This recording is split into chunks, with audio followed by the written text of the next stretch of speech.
ਸਾਧ ਸੰਗਤ ਜੀਓ,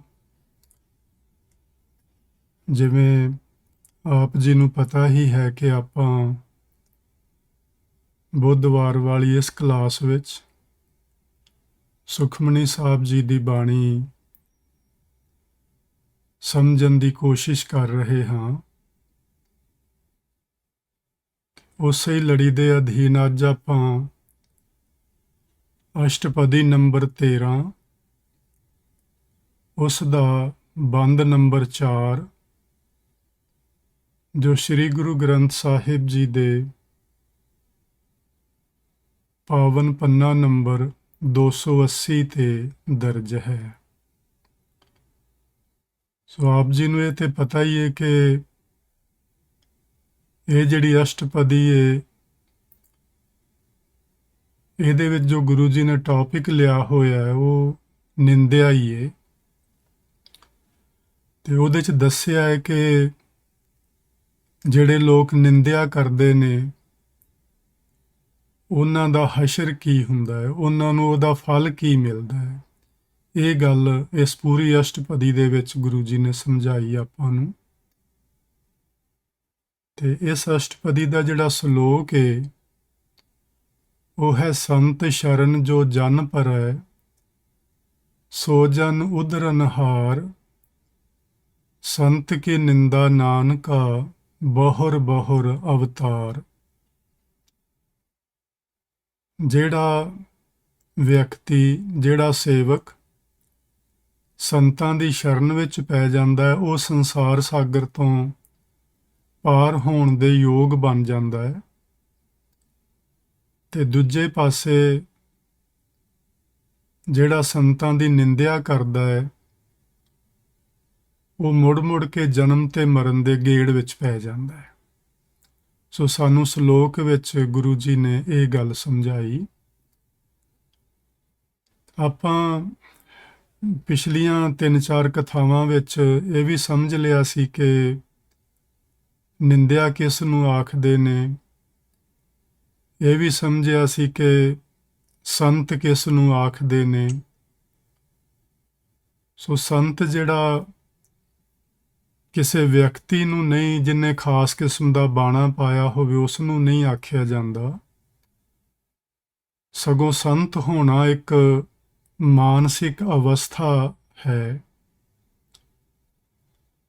ਵੈਸੇ ਅੱਜ ਕੱਲ੍ਹ ਆਪਾਂ ਸਾਰੇ ਹੀ ਉਹਨਾਂ ਲੋਕਾਂ ਨੂੰ ਸੰਤ ਮੰਨਦੇ ਹਾਂ ਜਿਹੜੇ ਜਾਂ ਤਾਂ ਵਿਆਹ ਨਹੀਂ ਕਰਾਉਂਦੇ ਤੇ ਆਸ਼ਰਮਾਂ ਵਿੱਚ ਚਲੇ ਜਾਂਦੇ ਨੇ ਸਾਧੂਆਂ ਸੰਤਾਂ ਦੇ, ਤੇ ਜਾਂ ਵਿਆਹ ਕਰਵਾ ਵੀ ਲੈਂਦੇ ਨੇ ਤੇ ਬਾਲੀ ਬੱਚੇ ਨੂੰ ਛੱਡ ਕੇ ਦੌੜ ਜਾਂਦੇ ਨੇ ਤੇ ਉਹ ਡੇਰੇ ਬਣਾ ਲੈਂਦੇ ਨੇ ਤੇ ਆਪਾਂ ਉਹਨਾਂ ਨੂੰ ਸੰਤ ਆਖਣ ਲੱਗ ਪੈਂਦੇ ਹਾਂ।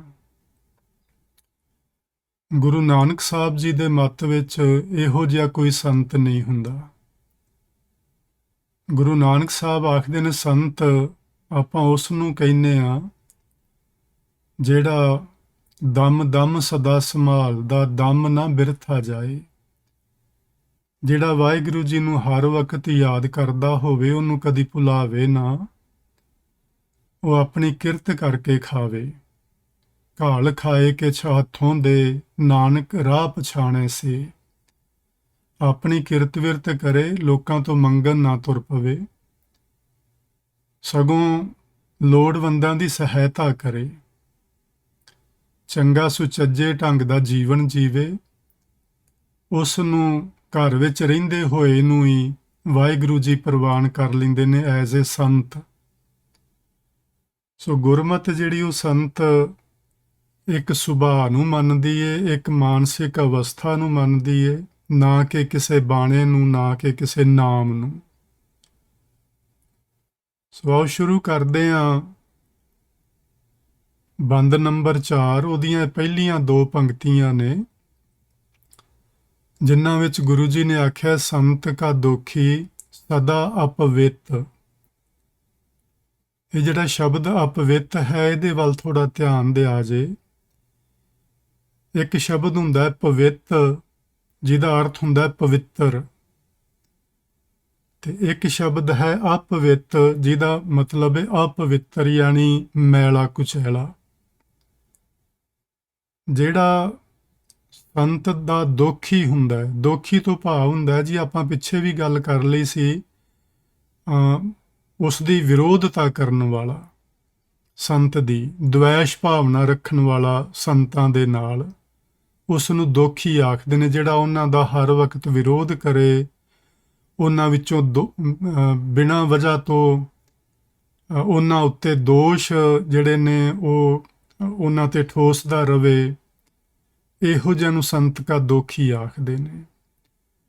ਤੇ ਜਿਹੜਾ ਸੰਤ ਦਾ ਦੋਖੀ ਮਨੁੱਖ ਹੁੰਦਾ ਹੈ, ਉਹ ਸਦਾ ਹੀ ਮਨ ਕਰਕੇ ਅਪਵਿੱਤਰ ਹੁੰਦਾ ਹੈ। ਤਨ ਕਰਕੇ ਤੇ ਬੇਸ਼ੱਕ ਉਹ ਨਹਾਤਾ ਧੋਤਾ ਹੋਵੇ, ਉਹ ਮਨ ਕਰਕੇ ਅਪਵਿੱਤਰ ਹੁੰਦਾ ਹੈ, ਕਿਉਂਕਿ ਉਹਦੇ ਮਨ ਦੇ ਵਿੱਚ ਦ્વੈਸ਼ ਭਾਵ ਆ ਜਾਂਦਾ ਹੈ। ਤੇ ਉਸ ਦ્વੈਸ਼ ਭਾਵ ਦੇ ਅਧੀਨ ਉਹ ਕਿਸੇ ਨਾ ਕਿਸੇ ਢੰਗ ਨਾਲ ਚੰਗਿਆਂ ਮਨੁੱਖਾਂ ਦੀ ਨਿੰਦਿਆ ਕਰਦਾ ਰਹਿੰਦਾ, ਉਹਨਾਂ ਦੀ ਚੁਗਲੀ ਕਰਦਾ ਰਹਿੰਦਾ। ਇਸ ਕਰਕੇ ਉਹਦਾ ਜਿਹੜਾ ਮਨ ਹੈ ਉਹ ਅਪਵਿੱਤਰ ਹੋ ਜਾਂਦਾ ਹੈ। ਤੇ ਗੁਰੂ ਮਹਾਰਾਜ ਨੇ ਲਿਖਿਆ ਕਿ ਜੇ ਕਿਸੇ ਬੰਦੇ ਦਾ ਮਨ ਮੈਲਾ ਹੋਵੇ, ਮਨ ਮੈਲਾ ਸਭ ਕਿਛ ਮੈਲਾ, ਤਨ ਧੋਤਾ ਮਨ ਹੱਛਾ ਨਾ ਹੋਏ। ਜੇ ਕਿਸੇ ਬੰਦੇ ਦੇ ਮਨ ਵਿੱਚ ਮੈਲ ਲੱਗੀ ਹੋਵੇ ਵਿਕਾਰਾਂ ਦੀ ਜਾਂ ਨਿੰਦਿਆ ਚੁਗਲੀ ਦੀ, ਤੇ ਬਾਹਰੋਂ ਜਿੰਨਾ ਮਰਜ਼ੀ ਨਹਾਤਾ ਧੋਤਾ ਫਿਰਦਾ ਹੋਵੇ, ਬਾਹਰ ਦੇ ਨਹਾਉਣ ਧੋਣ ਦੀ ਕੋਈ ਵੀ ਗੱਲ ਗੁਰੂ ਜੀ ਨਹੀਂ ਕਰਦੇ। ਉਹ ਕਰਦੇ ਨੇ ਕਿ ਤੂੰ ਆਪਣਾ ਮਨ ਵੇਖ, ਤੇਰੇ ਮਨ ਵਿੱਚ ਕੀ ਚੱਲ ਰਿਹਾ, ਮਨ ਵਿੱਚ ਪਵਿੱਤਰਤਾ ਹੈ ਜਾਂ ਅਪਵਿੱਤਰਤਾ ਹੈ, ਉਹਦੇ ਵੱਲ ਧਿਆਨ ਦੇ। ਜੇ ਤੇਰਾ ਮਨ ਮੈਲਾ ਹੈ, ਮਨ ਵਿੱਚ ਮੈਲ ਲੱਗੀ ਹੈ, ਤੇ ਉਹਦੇ ਕਰਕੇ ਤੇਰਾ ਸਭ ਕੁਝ ਹੀ ਮੈਲਾ ਹੋ ਜਾਂਦਾ ਹੈ। ਤੇਰਾ ਬੋਲਣਾ ਵੀ ਮੈਲਾ, ਤੇਰਾ ਵੇਖਣਾ ਵੀ ਮੈਲਾ, ਤੇਰਾ ਸੁਣਨਾ ਵੀ ਮੈਲਾ, ਤੇਰਾ ਕਰਨਾ ਵੀ ਮੈਲਾ, ਤੇਰੀ ਹਰ ਚੀਜ਼ ਅਪਵਿੱਤਰ ਹੋ ਜਾਂਦੀ ਹੈ ਜੇ ਤੇਰਾ ਮਨ ਅਪਵਿੱਤਰ ਹੋਵੇ ਤਾਂ।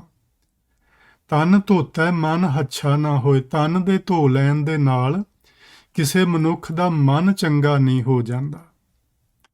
ਇਹ ਜਗਤ ਭਰਮ ਭੁਲਾਇਆ ਵਿਰਲਾ ਬੂਝਾ ਕੋਏ। ਇਹ ਸੰਸਾਰ ਦੇ ਲੋਕ ਜਿਹੜੇ ਨੇ, ਯਾਨੀ ਸਾਰਾ ਸੰਸਾਰ, ਇਸ ਭਰਮ ਵਿੱਚ ਪੈ ਕੇ ਭੁੱਲਿਆ ਹੋਇਆ ਏ ਕਿ ਸ਼ਾਇਦ ਬੰਦਾ ਨਹਾ ਧੋ ਕੇ ਪਵਿੱਤਰ ਹੋ ਜਾਂਦਾ ਹੈ। ਇਸੇ ਹੀ ਚੀਜ਼ ਨੂੰ ਮੁੱਖ ਰੱਖਦਿਆਂ ਹੋਇਆਂ ਲੋਕਾਂ ਨੇ ਤੀਰਥਾਂ ਤੇ ਜਾ ਕੇ ਨਹਾਉਣਾ ਸ਼ੁਰੂ ਕੀਤਾ, ਸਰੋਵਰਾਂ ਵਿੱਚ, ਨਦੀਆਂ ਨਾਲਿਆਂ ਵਿੱਚ, ਦਰਿਆਵਾਂ ਵਿੱਚ, ਵੀ ਉੱਥੇ ਨਹਾ ਕੇ ਸ਼ਾਇਦ ਅਸੀਂ ਪਵਿੱਤਰ ਹੋ ਜਾਵਾਂਗੇ। ਪਰ ਗੁਰੂ ਜੀ ਦਾ ਮਤ ਹੈ ਤਨ ਧੋਤਾ ਹੈ ਮਨ ਹੱਛਾ ਨਾ ਹੋਏ। ਜੇ ਤੁਸੀਂ ਤਨ ਨੂੰ ਧੋ ਵੀ ਲਿਆ ਕਿਸੇ ਸਰੋਵਰ ਵਿੱਚ ਜਾ ਕੇ, ਉਹਦੇ ਨਾਲ ਮਨ ਚੰਗਾ ਨਹੀਂ ਹੋ ਜਾਂਦਾ। ਤੇ ਸਾਰਾ ਜਗਤ ਇਸੇ ਹੀ ਭਰਮ ਵਿੱਚ ਪੈ ਕੇ ਭੁੱਲਿਆ ਭਟਕਦਾ ਫਿਰਦਾ। ਔਰ ਇੱਥੋਂ ਤੱਕ ਆਪਾਂ ਵੇਖਦੇ ਹਾਂ ਕਿ ਸਿੱਖ ਜਗਤ ਦਾ ਵੀ ਇਹੋ ਹਾਲ ਹੈ। ਜਿਨ੍ਹਾਂ ਕੋਲ ਗੁਰੂ ਜੀ ਦੀ ਇੰਨੀ ਵਧੀਆ ਉੱਚ ਪਾਏ ਦੀ ਸਿੱਖਿਆ ਹੈ, ਉਹ ਵੀ ਇਸ ਤਰ੍ਹਾਂ ਹੀ ਨਹਾਉਂਦੇ ਫਿਰਦੇ ਨੇ। ਕਦੀ ਹੇਮਕੁੰਟ ਨੂੰ ਭੱਜੇ ਜਾਂਦੇ ਨੇ, ਕਦੀ ਪਟਨਾ ਸਾਹਿਬ ਨੂੰ ਦੌੜੇ ਜਾਂਦੇ ਨੇ, ਕਦੀ ਹਜ਼ੂਰ ਸਾਹਿਬ ਜਾ ਰਹੇ ਹਾਂ, ਕਦੀ ਦਰਬਾਰ ਸਾਹਿਬ ਜਾ ਰਹੇ ਹਾਂ, ਉੱਥੇ ਅਸੀਂ ਨਹਾਉਣ ਚੱਲੇ ਹਾਂ। ਵੀ ਨਹਾ ਲਓ, ਘਰੇ ਹੀ ਨਹਾ ਲਓ। ਉੱਥੇ ਜੇ ਜਾਣਾ ਤੇ ਕਿਸੇ ਹੋਰ ਮਕਸਦ ਲਈ ਜਾਓ, ਉੱਥੇ ਕੋਈ ਚੰਗਿਆਂ ਇਨਸਾਨਾਂ ਦੀ ਸੰਗਤ ਕਰਨ ਲਈ ਜਾਓ ਜੇ ਜਾਣਾ ਵੀ ਹੋਵੇ, ਤੇ ਉੱਥੋਂ ਕੁਝ ਸਿੱਖਣ ਲਈ ਜਾਓ ਜੇ ਜਾਣਾ ਹੀ ਹੈ, ਕੋਈ ਹਿਸਟਰੀ ਨੂੰ, ਇਤਿਹਾਸ ਨੂੰ ਸਮਝਣ ਲਈ ਜਾਓ ਜੇ ਜਾਣਾ ਹੀ ਹੈ। ਤੇ ਪਰ ਇਹ ਉਸ ਭਰਮ ਵਿੱਚ ਭੁੱਲੇ ਹੋਏ ਲੋਕ ਭਟਕਦੇ ਫਿਰਦੇ ਨੇ ਕਿ ਉੱਥੇ ਨਹਾ ਕੇ ਸ਼ਾਇਦ ਸਾਡੇ ਪਾਪ ਉਤਰ ਜਾਣਗੇ। ਇਸ ਗੱਲ ਨੂੰ ਗੁਰੂ ਜੀ ਨੇ ਆਖਿਆ ਵਿਰਲਾ ਬੂਝਾ ਕੋਏ। ਕੋਈ ਵਿਰਲਾ ਮਨੁੱਖ ਇਸ ਗੱਲ ਨੂੰ ਸਮਝਦਾ ਏ ਕਿ ਤਨ ਨੂੰ ਧੋਣ ਨਾਲ ਮਨ ਨਹੀਂ ਧੁੱਪਦਾ। ਸੋ ਇਸ ਕਰਕੇ ਜਿਹੜਾ ਸੰਤ ਦਾ ਦੋਖੀ ਹੁੰਦਾ ਹੈ ਨਾ, ਦ્વੈਸ਼ ਭਾਵਨਾ ਵਾਲਾ ਮਨੁੱਖ ਜਿਹੜਾ, ਉਹ ਸਦਾ ਅਪਵਿੱਤਰ ਹੀ ਰਹਿੰਦਾ, ਉਹ ਪਵਿੱਤਰ ਹੁੰਦਾ ਹੀ ਨਹੀਂ। ਇਸ ਕਰਕੇ ਗੁਰੂ ਜੀ ਨੇ ਆਖਿਆ ਸੰਤ ਕਾ ਦੋਖੀ ਕਿਸੈ ਕਾ ਨਹੀਂ ਮਿੱਤ। ਜਿਹੜਾ ਬੰਦਾ ਸੰਤ ਅਸੀਂ ਸਮਝਿਆ ਕਿ ਇੱਕ ਚੰਗੇ ਸੁਭਾਅ ਦਾ ਨਾਂ ਹੈ, ਚੰਗੇ ਸੁਭਾਅ ਦੇ ਮਾਲਕ ਦਾ ਨਾਂ ਹੁੰਦਾ ਹੈ ਸੰਤ, ਜਿਹਦੀ ਕਰਨੀ ਚੰਗੀ ਹੈ, ਜਿਹੜਾ ਪ੍ਰਭੂ ਨੂੰ ਯਾਦ ਰੱਖਦਾ ਹੈ, ਜਿਹੜਾ ਆਪਣੇ ਧਰਮ ਦੀ ਕਿਰਤ ਕਰਦਾ ਹੈ, ਵੰਡ ਕੇ ਛਕਦਾ ਹੈ, ਚੰਗੇ ਕਰਮ ਕਮਾਉਂਦਾ ਹੈ।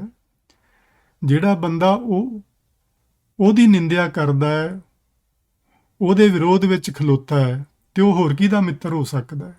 ਆਪਾਂ ਅੰਦਾਜ਼ਾ ਲਗਾ ਸਕਦੇ ਹਾਂ, ਜਿਹੜਾ ਕਿਸੇ ਚੰਗੇ ਇਨਸਾਨ ਦਾ ਮਿੱਤਰ ਨਹੀਂ ਬਣ ਸਕਦਾ, ਉਹ ਬਾਕੀਆਂ ਦਾ ਕਿਵੇਂ ਬਣੇਗਾ। ਇਸ ਲਈ ਗੁਰੂ ਜੀ ਆਖਦੇ ਨੇ, ਸੰਤ ਕਾ ਦੋਖੀ ਕਿਸੇ ਕਾ ਨਹੀਂ ਮਿੱਤ।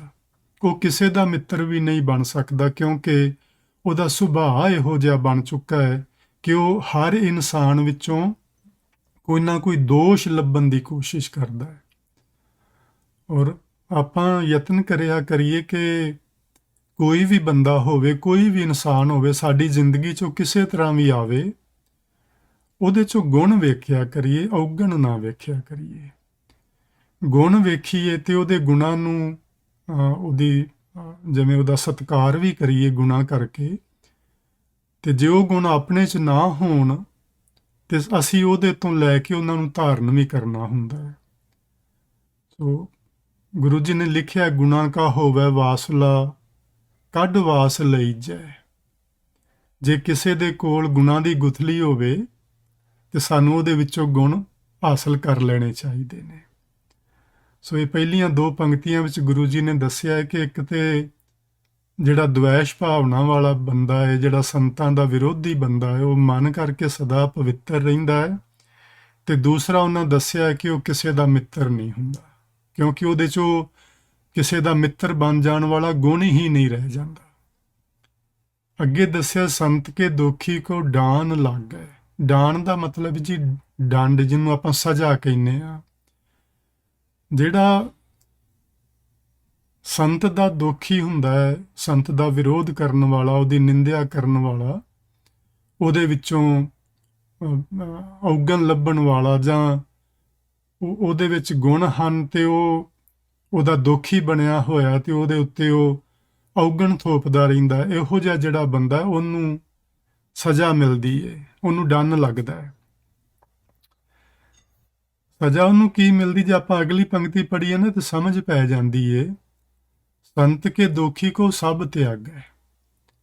ਜਿੰਨੇ ਵੀ ਲੋਕ ਹੁੰਦੇ ਨੇ, ਉਹਦੇ ਸੰਗੀ ਸਾਥੀ, ਈਵਨ ਉਹਦੇ ਪਰਿਵਾਰ ਵਾਲੇ ਲੋਕ ਵੀ ਉਹਦਾ ਸਾਥ ਛੱਡ ਦਿੰਦੇ ਨੇ।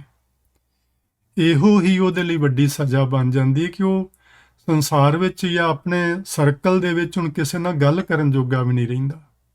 ਸਾਰੇ ਉਹਦਾ ਤਿਆਗ ਕਰ ਦਿੰਦੇ ਨੇ, ਸਾਰੇ ਉਹਦੇ ਕੋਈ ਮੱਥੇ ਲੱਗ ਕੇ ਰਾਜੀ ਨਹੀਂ ਹੁੰਦਾ, ਉਹਦੇ ਨਾਲ ਕੋਈ ਬਹਿ ਕੇ ਰਾਜੀ ਨਹੀਂ ਹੁੰਦਾ ਵੀ ਜਿਹਦੇ ਨਾਲ ਬੈਠਾਂਗੇ ਇਹਨੇ ਤੇ ਉਹਨਾਂ ਲੋਕਾਂ ਦੀ ਨਿੰਦਿਆ ਹੀ ਕਰਨੀ, ਇਹਨੇ ਹੋਰ ਕੋਈ ਚੱਜ ਦੀ ਗੱਲ ਤੇ ਕਰਨੀ ਨਹੀਂ, ਤੇ ਲੋਕ ਉਹਦੇ ਨਾਲ ਬਹਿਣਾ ਛੱਡ ਦਿੰਦੇ ਨੇ। ਇਸ ਤਰ੍ਹਾਂ ਗੁਰੂ ਜੀ ਨੇ ਆਖਿਆ ਕਿ ਉਹਨੂੰ ਇਹ ਇੱਕ ਕਿਸਮ ਦਾ ਉਹਨੂੰ ਸਜ਼ਾ ਹੀ ਮਿਲ ਜਾਂਦੀ ਹੈ। ਤੇ ਕੇਵਲ ਇਹੋ ਹੀ ਨਹੀਂ, ਸਗੋਂ ਇਹ ਵੀ ਲਿਖਿਆ, ਸੰਤ ਕੀ ਨਿੰਦਾ ਦੁਖ ਸਹਾਮ, ਡਾਨ ਦੈਤ ਨਿੰਦਕ ਕੋ ਜਾਮ। ਜਾਮ ਦਾ ਮਤਲਬ ਇੱਥੇ ਆ ਜਮ, ਮੌਤ। ਯਾਨੀ ਜਿਹੜਾ ਸੰਤ ਦੀ ਨਿੰਦਿਆ ਕਰਨ ਵਾਲਾ ਬੰਦਾ ਹੈ, ਉਹ ਬਹੁਤ ਦੁੱਖ ਸਹਿੰਦਾ ਹੈ। ਸਹਾਮ ਦਾ ਮਤਲਬ ਹੈ ਸਹਿਣ ਕਰਨਾ। ਉਹ ਬਹੁਤ ਦੁੱਖ ਸਹਿੰਦਾ ਹੈ, ਕਿਉਂਕਿ ਇੱਕ ਤੇ ਉਹਦੇ ਨਾਲ ਕੋਈ ਬੈਠਣ ਲਈ ਰਾਜੀ ਨਹੀਂ, ਉਹਦਾ ਕੋਈ ਸਾਥ ਦੇਣ ਲਈ ਰਾਜੀ ਨਹੀਂ, ਉਹਦੇ ਨਾਲ ਕੋਈ ਦੁੱਖ ਸੁੱਖ ਸਾਂਝਾ ਕਰਨ ਵਾਸਤੇ ਰਾਜੀ ਨਹੀਂ। ਇਹ ਵੀ ਇੱਕ ਕਿਸਮ ਦਾ ਦੁੱਖ ਹੈ ਉਹਦੇ ਲਈ। ਦੂਸਰਾ, ਉਹਨੂੰ ਮੌਤ ਵੀ ਸਜ਼ਾ ਦਿੰਦੀ ਹੈ।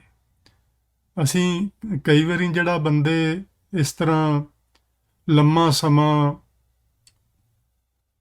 ਦੁਖੀ ਹੋ ਕੇ ਮਰਦੇ ਨੇ ਕਿਸੇ ਕਾਰਨ, ਤੇ ਸੁਭਾਵਕ ਹੀ ਲੋਕ ਆਖਦੇ ਨੇ ਪਤਾ ਨਹੀਂ ਕਿਹੜੇ ਕੀਤੇ ਦਾ ਫਲ ਪਿਆ ਭੁਗਤਦਾ ਹੈ। ਇਸ ਤਰ੍ਹਾਂ ਲੋਕਾਂ ਦੇ ਮੂੰਹ ਆਪਾਂ ਗੱਲਾਂ ਸੁਣਦੇ ਆ। ਇਹ ਨਹੀਂ ਪਤਾ ਆਪਾਂ ਕਿਵੇਂ ਮਰਾਂਗੇ, ਕਿਆ ਜਾਣਾ ਕਿਵੇਂ ਮਰਾਂਗੇ, ਕੈਸਾ ਮਰਨਾ ਹੋਏ, ਆਪਣਾ ਵੀ ਨਹੀਂ ਪਤਾ। ਲੇਕਿਨ ਆਪਾਂ ਅੱਜ ਗੱਲ ਕਰ ਰਹੇ ਹਾਂ ਕਿ ਇਹੋ ਜਿਹੇ ਮੌਤ ਵਾਲਾ ਜਿਹੜਾ ਬੰਦਾ ਲੰਮਾ ਸਮਾਂ ਦੁੱਖ ਭੋਗਦਾ ਰਹਿੰਦਾ, ਤੇ ਲੋਕ ਇਸ ਤਰ੍ਹਾਂ ਕਹਿਣ ਲੱਗ ਪੈਂਦੇ ਨੇ ਵੀ ਪਤਾ ਨਹੀਂ ਇਹ ਕਿਹੜੇ ਕੀਤੇ ਕਰਮਾਂ ਦਾ ਦੁੱਖ ਪਿਆ ਭੋਗਦਾ ਹੈ। ਇਹ ਹੈ ਡਾਨ ਦੇਤ ਨਿੰਦਕ ਕੋ ਜਾਮ। ਉਹਨੂੰ ਮੌਤ ਵੀ ਸਜ਼ਾ ਦਿੰਦੀ ਹੈ। ਮੌਤ ਵੀ ਉਹਨੂੰ ਛੇਤੀ ਨਾਲ ਮਾਰਨ ਲਈ ਰਾਜੀ ਨਹੀਂ ਹੁੰਦੀ, ਉਹ ਦੁਖੀ ਹੁੰਦਾ ਰਹਿੰਦਾ ਬੰਦਾ। ਸੋ ਇਹ ਦੂਜੀਆਂ ਅਗਲੀਆਂ 2 ਪੰਕਤੀਆਂ ਵਿੱਚ ਗੁਰੂ ਜੀ ਨੇ ਦੱਸਿਆ ਹੈ ਕਿ ਜਿਹੜਾ ਸੰਤਾਂ ਦੀ ਨਿੰਦਿਆ ਕਰਨ ਵਾਲਾ, ਜਿਹੜਾ ਸੰਤਾਂ ਦਾ ਦੋਖੀ ਮਨੁੱਖ ਹੈ, ਉਸ ਨੂੰ ਇਸ ਸੰਸਾਰ ਵਿੱਚ ਵੀ ਸਜ਼ਾ ਮਿਲਦੀ ਹੈ, ਤੇ ਉਸ ਨੂੰ ਜਮ ਯਾਨੀ ਮੌਤ ਵੀ ਉਸ ਨੂੰ ਸਜ਼ਾ ਦਿੰਦੀ ਹੈ, ਤੇ ਉਹ ਇਸ ਸਜ਼ਾ ਨੂੰ ਲੰਮਾ ਸਮਾਂ ਭੁਗਤਦਾ ਰਹਿੰਦਾ ਹੈ। ਅਗਲੀਆਂ ਪੰਕਤੀਆਂ ਵਿੱਚ ਦੱਸਿਆ, ਸੰਤ ਕਾ ਦੋਖੀ ਮਹਾ ਅਹੰਕਾਰੀ, ਸੰਤ ਕਾ ਦੋਖੀ ਸਦਾ ਬਿਕਾਰੀ। ਸੰਤ ਦੀ ਨਿੰਦਿਆ ਕਰਨ ਵਾਲਾ, ਸੰਤ ਦਾ ਦੋਖੀ ਪੁਰਸ਼ ਜਿਹੜਾ ਹੈ, ਉਹ ਵੱਡਾ ਹੰਕਾਰੀ ਬਣ ਜਾਂਦਾ ਹੈ। ਉਹ ਆਪਣੇ ਔਗਣ ਨੂੰ ਛੁਪਾਉਣ ਵਾਸਤੇ ਉਹ ਕਈ ਕਿਸਮ ਦੇ ਪਖੰਡ ਕਰਦਾ ਹੈ। ਫਿਰ ਆਪਣੇ ਸਿਰਫ ਉਸ ਔਗਣ ਨੂੰ ਛੁਪਾਉਣ ਵਾਸਤੇ ਕਿ ਲੋਕੀ ਮੈਨੂੰ ਚੰਗਾ ਸਮਝਣ, ਲੇਕਿਨ ਲੋਕ ਚੰਗਾ ਨਹੀਂ ਸਮਝਦੇ। ਫਿਰ ਉਹ ਹੰਕਾਰ ਵਿੱਚ ਆ ਜਾਂਦਾ ਹੈ, ਤੇ ਹੰਕਾਰ ਵਿੱਚ ਆ ਕੇ ਉਹ ਫਿਰ ਆਪਣੀ ਸਿਫਤ ਕਰਦਾ ਹੈ। ਅਸਲ 'ਚ ਹੰਕਾਰੀ ਅਸੀਂ ਉਸੇ ਨੂੰ ਹੀ ਕਹਿੰਦੇ ਜਿਹੜਾ ਬੰਦਾ ਆਪਣੇ ਆਪੇ ਦੀ ਸਿਫਤ ਕਰਦਾ ਰਵੇ ਤੇ ਦੂਜਿਆਂ ਦੀ ਨਿੰਦਿਆ ਕਰਦਾ ਰਵੇ, ਵੀ ਮੈਂ ਹੀ ਸਭ ਤੋਂ ਚੰਗਾ, ਮੈਂ ਹੀ ਬੜਾ ਮਹਾਂਪੁਰਸ਼ ਹਾਂ, ਮੈਂ ਹੀ ਬੜਾ ਗਿਆਨੀ ਹਾਂ, ਮੈਂ ਹੀ ਬੜਾ ਵੱਡਾ ਸੇਵਾਦਾਰ ਹਾਂ, ਮੇਰੇ ਜਿਹਾ ਕੋਈ ਸਮਾਜ ਸੇਵਕ ਹੋਰ ਨਹੀਂ ਲੱਭਣਾ, ਮੇਰੇ ਜਿਹਾ ਕੋਈ ਹੋਰ ਗੁਰਦੁਆਰਿਆਂ ਦੀ ਸੇਵਾ ਕਰਨ ਵਾਲਾ ਨਹੀਂ ਲੱਭਣਾ, ਮੈਂ ਹੀ ਸਭ ਤੋਂ ਵਧੀਆ ਪ੍ਰਬੰਧ ਚਲਾ ਸਕਿਆ। ਸੋ ਇਹ ਹੰਕਾਰ ਹੁੰਦਾ ਹੈ ਜੀ। ਇਹ ਉਸ ਮਨੁੱਖ ਵਿੱਚ ਆ ਜਾਂਦਾ ਹੈ ਜਿਹੜਾ ਮਨੁੱਖ ਦੂਜਿਆਂ ਦੀ ਨਿੰਦਿਆ ਕਰਦਾ ਹੈ। ਉਹ ਫਿਰ ਆਪਣੀ ਸਿਫਤ ਕਰਨਾ ਸ਼ੁਰੂ ਕਰਦਾ ਹੈ, ਤੇ ਉਹ ਜਿਹੜੀ ਆਪਣੀ ਸਿਫਤ ਕਰਦਾ ਉਸ ਨੂੰ ਗੁਰੂ ਜੀ ਅਹੰਕਾਰ ਹੀ ਆਖਦੇ ਨੇ। ਤੇ ਸਾਨੂੰ ਗੁਰੂ ਜੀ ਨੇ ਦੱਸਿਆ ਹੋਇਆ ਹੈ ਕਿ ਪਰਮਾਤਮਾ ਹੰਕਾਰੀਆਂ ਨਾਲ ਕਦੇ ਪਿਆਰ ਨਹੀਂ ਕਰਦਾ। ਪਰਮਾਤਮਾ ਪਿਆਰ ਕਰਦਾ ਜਿਹੜੇ ਬੰਦੇ ਨਿਮਰ ਸੁਭਾਅ ਦੇ ਹੋ ਜਾਂਦੇ ਨੇ, ਜਿਹੜੇ ਆਪਣੇ ਆਪ ਨੂੰ ਦੂਜਿਆਂ ਦੀ ਚਰਨ ਧੂੜ ਸਮਝਣ ਲੱਗ ਜਾਂਦੇ ਨੇ, ਉਹਨਾਂ ਨਾਲ ਪਰਮਾਤਮਾ ਪਿਆਰ ਕਰਦਾ ਹੈ। ਆਪਾਂ ਪੜ੍ਹਦੇ ਹਾਂ ਚੌਥੇ ਪਾਤਸ਼ਾਹ ਦੀ ਬਾਣੀ, ਜਿਹੜੀ ਆਸਾ ਕੀ ਵਾਰ ਵਿੱਚ ਰਾਗੀ ਸਿੰਘ ਗਾਉਂਦੇ ਹੁੰਦੇ ਨੇ ਛੰਤ, ਅਹੰਕਾਰੀਆਂ ਨਿੰਦਕਾਂ ਪਿੱਠ ਦੇ ਨਾਮ ਦਿਓ ਮੁਖ ਲਾਇਆ। ਉਹ ਹੁਣ ਮੰਦਰ ਵਿੱਚ ਬੈਠੇ ਹੋਏ ਲੋਕ ਨੇ ਜੀ, ਉਹ ਜਿਹੜੇ ਜਿਨ੍ਹਾਂ ਨੇ ਨਾਮਦੇਵ ਜੀ ਨੂੰ ਧੱਕੇ ਮਾਰੇ ਸਨ, ਉਹ ਮੰਦਰ ਦੇ ਅੰਦਰ ਬੈਠੇ ਹੋਏ ਸਨ, ਔਰ ਬੜੀ ਉੱਚੀ ਉੱਚੀ ਬੜੀਆਂ ਪਿਆਰੀਆਂ ਸੁਰਾਂ ਦੇ ਨਾਲ ਬੜੀਆਂ ਸੋਹਣੀਆਂ ਧੁਨਾਂ ਵਜਾ ਵਜਾ ਕੇ ਸਾਜ਼ਾਂ ਤੇ ਟੱਲੀਆਂ ਤੇ ਛੈਣਿਆਂ ਦੇ ਨਾਲ ਉਹ ਕੀਰਤਨ ਕਰ ਰਹੇ ਸਨ। ਤੇ ਲੇਕਿਨ ਗੁਰੂ ਜੀ ਕਹਿੰਦੇ ਨੇ ਉਹ ਹੰਕਾਰੀ ਸਨ। ਇਹਦਾ ਮਤਲਬ ਹੈ ਕਿ ਧਰਮ ਮੰਦਰਾਂ ਵਿੱਚ, ਧਰਮ ਸਥਾਨਾਂ ਵਿੱਚ ਬਹਿ ਕੇ ਕਥਾ ਕਰਨ ਵਾਲੇ, ਉੱਥੇ ਬਹਿ ਕੇ ਕੀਰਤਨ ਕਰਨ ਵਾਲੇ, ਉੱਥੋਂ ਦਾ ਪ੍ਰਬੰਧ ਚਲਾਉਣ ਵਾਲੇ ਵੀ ਹੰਕਾਰੀ ਹੋ ਸਕਦੇ ਨੇ। ਇਹ ਜ਼ਰੂਰੀ ਨਹੀਂ ਕਿ ਗੁਰਦੁਆਰੇ 'ਚ ਜਾਂ ਕਿਸੇ ਧਰਮ ਸਥਾਨ ਤੇ ਕੋਈ ਬੰਦਾ ਕਥਾ ਕਰਦਾ, ਕੋਈ ਕੀਰਤਨ ਕਰਦਾ ਤੇ ਉਹ ਬਹੁਤ ਚੰਗਾ ਆਦਮੀ ਹੈ। ਇਹ ਕੋਈ ਜ਼ਰੂਰੀ ਨਹੀਂ। ਉਹ ਹੋ ਸਕਦਾ ਹੈ ਕਿ ਕਿਸੇ ਨਾ ਕੀਰਤਨ ਕਰਨ ਵਾਲੇ ਤੋਂ, ਕਿਸੇ ਨਾ ਕਥਾ ਕਰਨ ਵਾਲੇ ਤੋਂ ਵੀ ਘਟੀਆ ਖਿਆਲਾਂ ਦਾ ਬੰਦਾ ਹੋਵੇ, ਜਿਹੜਾ ਉੱਥੇ ਬਹਿ ਕੇ ਕੀਰਤਨ ਕਰਦਾ ਹੈ, ਉੱਥੇ ਬਹਿ ਕੇ ਕਥਾ ਕਰਦਾ ਹੈ, ਉੱਥੇ ਬਹਿ ਕੇ ਇਹੋ ਜਿਹੀਆਂ ਚੰਗੀਆਂ ਚੰਗੀਆਂ ਗੱਲਾਂ ਲੋਕਾਂ ਨੂੰ ਸੁਣਾਉਂਦਾ ਹੈ। ਉਹ ਸਾਰੇ ਇਹੋ ਹੀ ਸਨ ਕੀਰਤਨ ਕਰਨ ਵਾਲੇ ਲੋਕ, ਜਿਨ੍ਹਾਂ ਨੇ ਜਿਵੇਂ ਹੀ ਨਾਮ ਦੇ ਵਿਚਾਰਾ ਅੰਦਰ ਗਿਆ ਤੇ ਉਹਨੂੰ ਉੱਠ ਕੇ ਧੱਕੇ ਮਾਰਨੇ ਸ਼ੁਰੂ ਕਰ ਦਿੱਤੇ, ਧੱਕੇ ਮਾਰ ਕੇ ਮੰਦਰ ਚੋਂ ਬਾਹਰ ਕੱਢ ਦਿੱਤਾ। ਉਸ ਸੰਬੰਧ ਵਿੱਚ ਗੁਰੂ ਜੀ ਨੇ ਲਿਖਿਆ, ਅਹੰਕਾਰੀਆਂ ਨਿੰਦਕਾਂ ਪਿੱਠ ਦੇ ਨਾਮ ਦਿਓ ਮੁਖ ਲਾਇਆ। ਮੁਖ ਲਾਇਆ ਤੋਂ ਭਾਵੇਂ ਉਹਨੂੰ ਪਿਆਰ ਕੀਤਾ, ਨਾਮਦੇਵ ਨੂੰ ਪਿਆਰ ਕੀਤਾ ਜਿਹਨੂੰ ਧੱਕੇ ਵੱਜੇ। ਜਿਹੜੇ ਹੰਕਾਰੀ ਲੋਕ ਸਨ ਉਹਨਾਂ ਵੱਲ ਵਾਹਿਗੁਰੂ ਜੀ ਨੇ ਮਨ ਨੂੰ ਪਿੱਠ ਕਰ ਲਈ। ਸੋ ਇੱਥੇ ਗੁਰੂ ਜੀ ਸਾਨੂੰ ਇਹ ਦੱਸਣਾ ਚਾਹੁੰਦੇ ਨੇ ਕਿ ਜਿਹੜੇ ਲੋਕ ਆਪਣੀ ਵਡਿਆਈ ਕਰਨੀ ਸ਼ੁਰੂ ਕਰ ਦਿੰਦੇ ਨੇ ਉਹ ਹੰਕਾਰੀ ਹੋ ਜਾਂਦੇ ਨੇ। ਇਹ ਗੱਲ ਸਮਝਣ ਵਾਲੀ ਹੈ। ਕਦੇ ਵੀ ਆਪਣੇ ਮੂੰਹੋਂ ਮੀਆਂ ਮਿੱਠੂ ਬਣਨ ਦੀ ਜ਼ਰੂਰਤ ਨਹੀਂ ਹੁੰਦੀ। ਜੇ ਕਿਸੇ ਬੰਦੇ ਵਿੱਚ ਕੋਈ ਗੁਣ ਹੋਣਗੇ ਉਹ ਆਪੇ ਹੀ ਲੋਕਾਂ ਦੇ ਸਾਹਮਣੇ ਆ ਜਾਣੇ ਨੇ। ਦੱਸਣ ਦੀ ਜ਼ਰੂਰਤ ਨਹੀਂ ਹੁੰਦੀ ਕਿ ਮੇਰੇ ਵਿੱਚ ਆ ਗੁਣ ਨੇ, ਉਹ ਆਪਣੇ ਆਪ ਲੋਕਾਂ ਦੇ ਸਾਹਮਣੇ ਆ ਹੀ ਜਾਂਦੇ ਨੇ। ਤੇ ਗੁਰੂ ਜੀ ਨੇ ਲਿਖਿਆ ਕਿ ਬੂਢਾ ਦੁਰਜੋਧਨ ਪਤ ਖੋਈ, ਰਾਮ ਨਾ ਜਾਣਿਆ ਕਰਤਾ ਸੋਈ। ਬੂਢਾ ਦਾ ਮਤਲਬ ਹੈ ਡੁੱਬ ਗਿਆ ਦੁਰਯੋਧਨ, ਏਡਾ ਵੱਡਾ ਰਾਜ ਭਾਗ ਦਾ ਮਾਲਕ ਆਪਣੀ ਇੱਜ਼ਤ ਗਵਾ ਬੈਠਾ ਹੰਕਾਰੀ ਹੋ ਕੇ। ਕਦੋਂ ਹੰਕਾਰੀ ਹੋ ਗਿਆ? ਜਦੋਂ ਇਹ ਕਬਲਾ ਨੂੰ, ਪੰਚਾਲੀ ਨੂੰ ਭਰੀ ਸਭਾ ਵਿੱਚ ਲਿਆ ਕੇ ਉਹਦੇ ਕੱਪੜੇ ਉਤਾਰਨੇ ਸ਼ੁਰੂ ਕਰ ਦਿੱਤੇ। ਇਸ ਤੋਂ ਵੱਡਾ ਹੋਰ ਹੰਕਾਰ ਕੀ ਹੋ ਸਕਦਾ ਹੈ? ਅਸੀਂ ਮੰਨ ਸਕਦੇ ਹਾਂ ਕਿ ਹੋ ਸਕਦਾ ਹੈ ਇਸ ਘਟਨਾ ਦੇ ਪਿੱਛੇ ਪਾਂਡਵਾਂ ਦਾ ਹੀ ਦੋਸ਼ ਹੋਵੇ। ਮੰਨਿਆ ਜਾ ਸਕਦਾ ਹੈ, ਦੋਸ਼ ਹੈ ਨਹੀਂ। ਆਪਾਂ ਉਂਝ ਕਹਿ ਸਕਦੇ ਹਾਂ ਵੀ ਚਲੋ ਮੰਨ ਲਓ ਜੇ ਉਹਨਾਂ ਦਾ ਹੀ ਦੋਸ਼ ਸੀ, ਤੇ ਜਿਸ ਬੀਬੀ ਨੂੰ ਤੁਸੀਂ ਸਭਾ ਦੇ ਵਿੱਚ ਬੁਲਾ ਕੇ ਉਹਦੀ ਬੇਇੱਜ਼ਤੀ ਕਰਨ ਲੱਗੇ ਜੇ, ਕਿ ਉਹ ਸਾਰਿਆਂ ਦੀ ਸਾਂਝੀ ਨਹੀਂ? ਕਿ ਧੀਆਂ ਭੈਣਾਂ ਔਰਤਾਂ ਸਭ ਦੀਆਂ ਸਾਂਝੀਆਂ ਨਹੀਂ ਹੁੰਦੀਆਂ? ਇੰਨਾ ਵੱਡਾ ਹੰਕਾਰ ਦਿਮਾਗ ਤੇ ਚੜ ਗਿਆ, ਅੱਖਾਂ ਤੇ ਪੱਟੀ ਵੱਜ ਗਈ, ਮਾਨੋ ਅੰਨਾ ਹੀ ਹੋ ਗਿਆ ਬੰਦਾ, ਕਿ ਏਡੀ ਵੱਡੀ ਭਰੀ ਸਭਾ ਵਿੱਚ ਜਿੱਥੇ ਵੱਡੇ ਵੱਡੇ ਗੁਰੂ ਲੋਕ ਵੀ ਬੈਠੇ ਹੋਣ, ਏਡੇ ਏਡੇ ਵੱਡੇ ਯੋਧੇ ਸੂਰਬੀਰ ਬੈਠੇ ਹੋਣ, ਉਸ ਸਭਾ ਵਿੱਚ ਲਿਆ ਕੇ ਇੱਕ ਔਰਤ ਦੀ ਇਸ ਕਿਸਮ ਨਾਲ ਬੇਇੱਜ਼ਤੀ ਕਰਨ ਦਾ ਹੀਆ ਕੀਤਾ ਉਸ ਬੰਦੇ ਨੇ। ਤੇ ਗੁਰੂ ਜੀ ਨੇ ਲਿਖਿਆ ਆਪਣੀ ਪੱਤ ਖੋਈ, ਆਪਣੀ ਹੀ ਇੱਜ਼ਤ ਗਵਾ ਬੈਠਾ, ਕਿਸੇ ਦੀ ਇੱਜ਼ਤ ਨੂੰ ਖਰਾਬ ਕਰਦਾ ਕਰਦਾ। ਰਾਮ ਨਾ ਜਾਣਿਆ ਕਰਤਾ ਸੋਈ, ਇਹ ਨਾ ਵੇਖਿਆ ਕਿ ਕਰਨ ਵਾਲਾ ਕੋਈ ਹੋਰ ਹੈ। ਪਰਮੇਸ਼ਵਰ ਸਭਨਾਂ ਦੀ ਇੱਜ਼ਤ ਰੱਖਣ ਵਾਲਾ ਏ। ਉਹ ਸਬਲਾ ਦੀ ਵੀ ਇੱਜ਼ਤ ਰੱਬ ਨੇ ਰੱਖੀ, ਪਰ ਦੁਰਯੋਧਨ ਹੰਕਾਰੀ ਹੋਇਆ। ਸੋ ਜਿਹੜਾ ਬੰਦਾ ਸੰਤ ਕਾ ਦੋਖੀ, ਜਿਹੜਾ ਚੰਗਿਆਂ ਲੋਕਾਂ ਦਾ ਦੋਖੀ ਬਣ ਜਾਂਦਾ ਹੈ, ਉਹ ਹੰਕਾਰੀ ਹੋ ਜਾਂਦਾ ਹੈ। ਸੰਤ ਕਾ ਦੋਖੀ ਸਦਾ ਵਿਕਾਰੀ, ਉਹ ਬੰਦਾ ਸਦਾ ਹੀ ਵਿਕਾਰਾਂ ਵਿੱਚ ਖਚਤ ਰਹਿੰਦਾ ਹੈ। ਉਹਨੂੰ ਵਿਕਾਰਾਂ ਵਿੱਚੋਂ ਕੋਈ ਦੁਨੀਆ ਦੀ ਤਾਕਤ ਨਹੀਂ ਕੱਢ ਸਕਦੀ, ਜਿਹਦੇ ਮਨ ਵਿੱਚ ਸਿਰਫ ਤੇ ਸਿਰਫ ਆਪਣੀ ਵਡਿਆਈ ਤੇ ਦੂਜਿਆਂ ਦੀ ਨਿੰਦਿਆ ਦਾ ਸੁਭਾਅ ਬਣ ਗਿਆ ਹੋਵੇ। ਉਸ ਨੂੰ ਕੋਈ ਦੁਨੀਆ ਦੀ ਤਾਕਤ ਮੁਕਤ ਨਹੀਂ ਕਰ ਸਕਦੀ ਇਸ ਬਿਮਾਰੀ ਤੋਂ, ਸਿਵਾਏ ਸੰਤਾਂ ਤੋਂ, ਸਿਵਾਏ ਗੁਰੂ ਤੋਂ। ਸੋ ਅੱਗੇ ਚੱਲ ਕੇ ਆਪਾਂ ਸਮਝਾਂਗੇ ਗੁਰੂ ਕਿਵੇਂ ਇਹੋ ਜਿਹੇ ਬੰਦੇ ਨੂੰ ਵੀ ਮੁਆਫ ਕਰ ਦਿੰਦਾ ਹੈ, ਇਹੋ ਜਿਹੇ ਬੰਦੇ ਨੂੰ ਵੀ ਆਪਣੇ ਨਾਲ ਮਿਲਾ ਕੇ।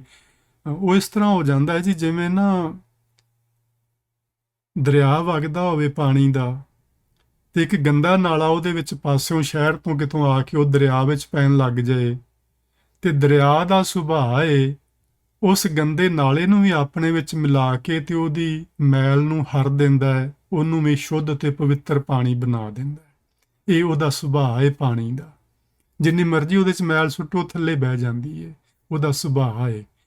ਸੰਤਾਂ ਦਾ ਇਹੋ ਜਿਹਾ ਸੁਭਾਅ ਹੁੰਦਾ ਹੈ ਕਿ ਉਹਨਾਂ ਕੋਲ ਕੋਈ ਵਿਕਾਰੀ ਬੰਦਾ ਆਵੇ, ਉਹਨਾਂ ਕੋਲ ਹੰਕਾਰੀ ਬੰਦਾ ਆਵੇ, ਕੋਈ ਜਣਾ ਆਵੇ, ਉਹ ਉਹਨਾਂ ਦੀ ਸੰਗਤ ਕਰੇ, ਤੇ ਮਹਾਂਪੁਰਸ਼ਾਂ ਦਾ ਇਹ ਸੁਭਾਅ ਹੀ ਏ, ਉਸ ਨੂੰ ਵੀ ਨਿਰਮਲ ਚੰਗੇ ਆਚਾਰ ਵਾਲਾ ਬਣਾ ਲੈਂਦੇ ਨੇ। ਸੰਤਾਂ ਤੋਂ, ਗੁਰੂਆਂ ਤੋਂ ਛੁੱਟ ਹੋਰ ਕੋਈ ਦੁਨੀਆ ਦੀ ਤਾਕਤ ਇਹੋ ਜਿਹੇ ਬੰਦਿਆਂ ਨੂੰ ਸਿੱਧੇ ਰਸਤੇ ਤੇ ਨਹੀਂ ਲਿਆ ਸਕਦੀ। ਅੱਗੇ ਗੁਰੂ ਜੀ ਨੇ ਆਖਿਆ, ਸੰਤ ਕਾ ਦੋਖੀ ਜਨਮੈ ਮਰੈ। ਸੰਤ ਦਾ ਵਿਰੋਧੀ ਬੰਦਾ ਜਨਮ ਤੇ ਮਰਨ ਦੇ ਗੇੜ ਵਿੱਚ ਪਿਆ ਰਹਿੰਦਾ ਹੈ। ਸੰਤ ਕੀ ਦੁਖਨਾ ਸੁਖ ਤੇ ਟਰੈ। ਟਰੈ ਦਾ ਮਤਲਬ ਹੁੰਦਾ ਹੈ ਜੀ ਵੰਚਿਤ ਹੋ ਜਾਣਾ, ਰਹਿ ਜਾਣਾ, ਕਿਸੇ ਚੀਜ਼ ਦਾ ਨਾ ਪ੍ਰਾਪਤ ਹੋਣਾ, ਨਾ ਮਿਲਣਾ। ਉਹਨਾਂ ਨੂੰ ਸੁੱਖ ਨਹੀਂ ਮਿਲਦੇ, ਸੁੱਖਾਂ ਤੋਂ ਵੰਚਿਤ ਹੋ ਜਾਂਦੇ ਨੇ ਉਹ ਲੋਕ ਜਿਹੜੇ ਸੰਤਾਂ ਦੇ ਦੋਖੀ ਹੁੰਦੇ ਨੇ। ਦੁੱਖਣਾ ਦਾ ਮਤਲਬ ਵੀ ਦੋਖੀ ਹੋਣਾ ਹੀ ਹੈ, ਜਿਵੇਂ ਮਨ ਵਿੱਚ ਮੰਦ ਭਾਵਨਾ ਰੱਖਣੀ ਸੰਤਾਂ ਦੇ ਪ੍ਰਤੀ, ਜਾਂ ਇਸ ਤਰ੍ਹਾਂ ਆਖੀਏ ਚੰਗਿਆਂ ਇਨਸਾਨਾਂ ਦੇ ਪ੍ਰਤੀ ਮਨ ਵਿੱਚ ਮਾੜੀ ਭਾਵਨਾ ਰੱਖਣੀ, ਉਸ ਨੂੰ ਦੁੱਖਣਾ ਆਖਦੇ ਨੇ। ਤੇ ਇਹੋ ਜਿਹਾ ਬੰਦਾ ਸੁੱਖਾਂ ਤੋਂ ਵੰਚਿਤ ਹੋ ਜਾਂਦਾ ਹੈ। ਗੁਰੂ ਜੀ ਨੇ ਲਿਖਿਆ, ਅਨ ਦਿਨ ਦੁੱਖ ਕਮਾਵਦੇ, ਨਿਤ ਜੋਹੇ ਜਮ ਜਾਲੇ, ਸੁਪਨੇ ਸੁੱਖ ਨਾ ਦੇਖਣੀ, ਬਹੁ ਚਿੰਤਾ ਪਰ ਜਾਲੇ। ਇਹੋ ਜਿਹੇ ਬੰਦੇ ਜਿਹੜੇ ਚੰਗੀਆਂ ਇਨਸਾਨਾਂ ਦੀ ਨਿੰਦਿਆ ਕਰਦੇ ਨੇ, ਉਹ ਮਾਨੋ ਰਾਤ ਦਿਨ ਦੁੱਖ ਹੀ ਕਮਾਉਂਦੇ ਰਹਿੰਦੇ ਨੇ। ਨਿਤ ਜੋਹੇ ਜਮ ਜਾਲੇ, ਜਮ ਉਹਨਾਂ ਨੂੰ ਵੇਖ ਰਿਹਾ ਹੁੰਦਾ। ਜੋਹੇ ਦਾ ਮਤਲਬ ਹੁੰਦਾ ਵੇਖਣਾ। ਉਹਨਾਂ ਦੇ ਯਾਨੀ ਮੌਤ ਦੇ ਧਿਆਨ ਵਿੱਚ ਨੇ ਉਹ ਬੰਦੇ, ਉਹ ਉਸ ਤੋਂ ਕਿਤੇ ਛੁਪੇ ਹੋਏ ਨਹੀਂ ਹਨ। ਉਹਨਾਂ ਉੱਤੇ ਜਮਾਂ ਦਾ ਜਾਲ ਪੈਣਾ ਹੀ ਪੈਣਾ ਹੈ, ਤੇ ਉਹਨਾਂ ਨੂੰ ਸੁਪਨੇ ਸੁੱਖ ਨਾ ਦੇਖਣੀ। ਉਹ ਸੁਪਨੇ ਵਿੱਚ ਵੀ ਸੁੱਖ ਨਹੀਂ ਵੇਖ ਸਕਦੇ। ਬਹੁਤ ਚਿੰਤਾ ਪਰ ਜਾਲੇ, ਚਿੰਤਾ ਦੇ ਮਾਰੇ ਹੋਏ ਲੋਕ ਨੇ ਉਹ। ਜਦੋਂ ਜੀ ਕੋਈ ਬੰਦਾ ਮਾੜੀ ਸੋਚ ਰੱਖਦਾ ਹੋਵੇ, ਉਹਨੂੰ ਹੋਰ ਕੋਈ ਚਿੰਤਾ ਨਹੀਂ ਹੁੰਦੀ, ਉਹਨੂੰ ਆਪਣੀ ਉਸ ਮਾੜੀ ਸੋਚ ਦੀ ਹੀ ਚਿੰਤਾ ਲੱਗੀ ਰਹਿੰਦੀ ਹੈ ਕਿ ਜੇ ਮੇਰੀ ਇਸ ਮਾੜੀ ਸੋਚ ਬਾਰੇ ਕਿਸੇ ਨੂੰ ਪਤਾ ਲੱਗੇਗਾ ਤੇ ਉਹ ਮੈਨੂੰ ਕੀ ਆਖੇਗਾ, ਸਮਾਜ ਵਿੱਚ ਮੇਰੀ ਕਿਵੇਂ ਦੀ ਇੱਜ਼ਤ ਹੋਏਗੀ। ਸੋ ਇਹੋ ਜਿਹੀਆਂ ਚੀਜ਼ਾਂ ਦੀ ਚਿੰਤਾ ਹੀ ਉਹਨੂੰ ਅੰਦਰੋਂ ਅੰਦਰ ਹੀ ਸਾੜਦੀ ਰਹਿੰਦੀ ਉਸ ਬੰਦੇ ਨੂੰ, ਜਿਹੜਾ ਸੰਤਾਂ ਦਾ ਦੋਖੀ ਬਣ ਜਾਂਦਾ ਹੈ, ਜਿਹੜਾ ਸੰਤਾਂ ਦੇ ਪ੍ਰਤੀ ਮੰਦ ਭਾਵਨਾ ਮਨ ਵਿੱਚ ਰੱਖਦਾ ਹੈ। ਸਾਰੇ ਸੁੱਖ ਉਹਦੇ ਤੋਂ ਚਲੇ ਜਾਂਦੇ ਨੇ, ਉਹ ਸੁੱਖਾਂ ਤੋਂ ਵੰਚਿਤ ਹੋ ਜਾਂਦਾ ਹੈ। ਅੱਗੇ ਗੁਰੂ ਜੀ ਨੇ ਅਖੀਰ ਵਿੱਚ ਆਖਿਆ, ਸੰਤ ਕੇ ਦੋਖੀ ਕੋ ਨਾ ਹੀ ਠਾਉ। ਠਾਉ ਦਾ ਮਤਲਬ ਹੈ ਜੀ ਜਗ੍ਹਾ। ਸੰਤ ਦਾ ਜਿਹੜਾ ਦੋਖੀ ਵਿਅਕਤੀ, ਉਹਨੂੰ ਕੋਈ ਜਗ੍ਹਾ ਨਹੀਂ ਮਿਲਦੀ, ਨਾ ਸੰਸਾਰ ਵਿੱਚ ਤੇ ਨਾ ਵਾਹਿਗੁਰੂ ਜੀ ਦੇ ਦਰਬਾਰ ਵਿੱਚ। ਉਹਨੂੰ ਕਿਤੇ ਵੀ ਜਗ੍ਹਾ ਨਹੀਂ ਮਿਲਦੀ। ਜਗ੍ਹਾ ਦਾ ਮਤਲਬ ਆਪਾਂ ਢੋਈ ਕਹਿ ਸਕਦੇ ਹਾਂ। ਕਈ ਵਾਰੀ ਅਸੀਂ ਕਹਿੰਦੇ ਇਸ ਬੰਦੇ ਨੂੰ ਕਿੱਥੇ ਢੋਈ ਮਿਲਣੀ ਹੈ, ਕਿਉਂਕਿ ਅਸੀਂ ਉਹਦੇ ਕਰਮ ਵੇਖ ਕੇ ਕਹਿੰਦੇ ਹੁੰਦੇ ਆ, ਜਾਂ ਸਿਆਣੇ ਲੋਕ ਕਹਿੰਦੇ ਹੁੰਦੇ ਨੇ ਵੀ ਇਹ ਬੰਦਾ ਹਰ ਵਕਤ ਹੀ ਲੋਕਾਂ ਦੀ ਨਿੰਦਿਆ ਕਰਦਾ ਰਹਿੰਦਾ ਹੈ, ਮਾੜੇ ਕਰਮ ਕਮਾਉਂਦਾ, ਇਹਨੂੰ ਕਿੱਥੇ ਢੋਈ ਮਿਲੇਗੀ। ਲੇਕਿਨ ਗੁਰੂ ਜੀ ਆਖਦੇ ਨੇ, ਨਾਨਕ ਸੰਤ ਭਾਵੈ ਤਾਂ ਲੈ ਮਿਲਾਏ।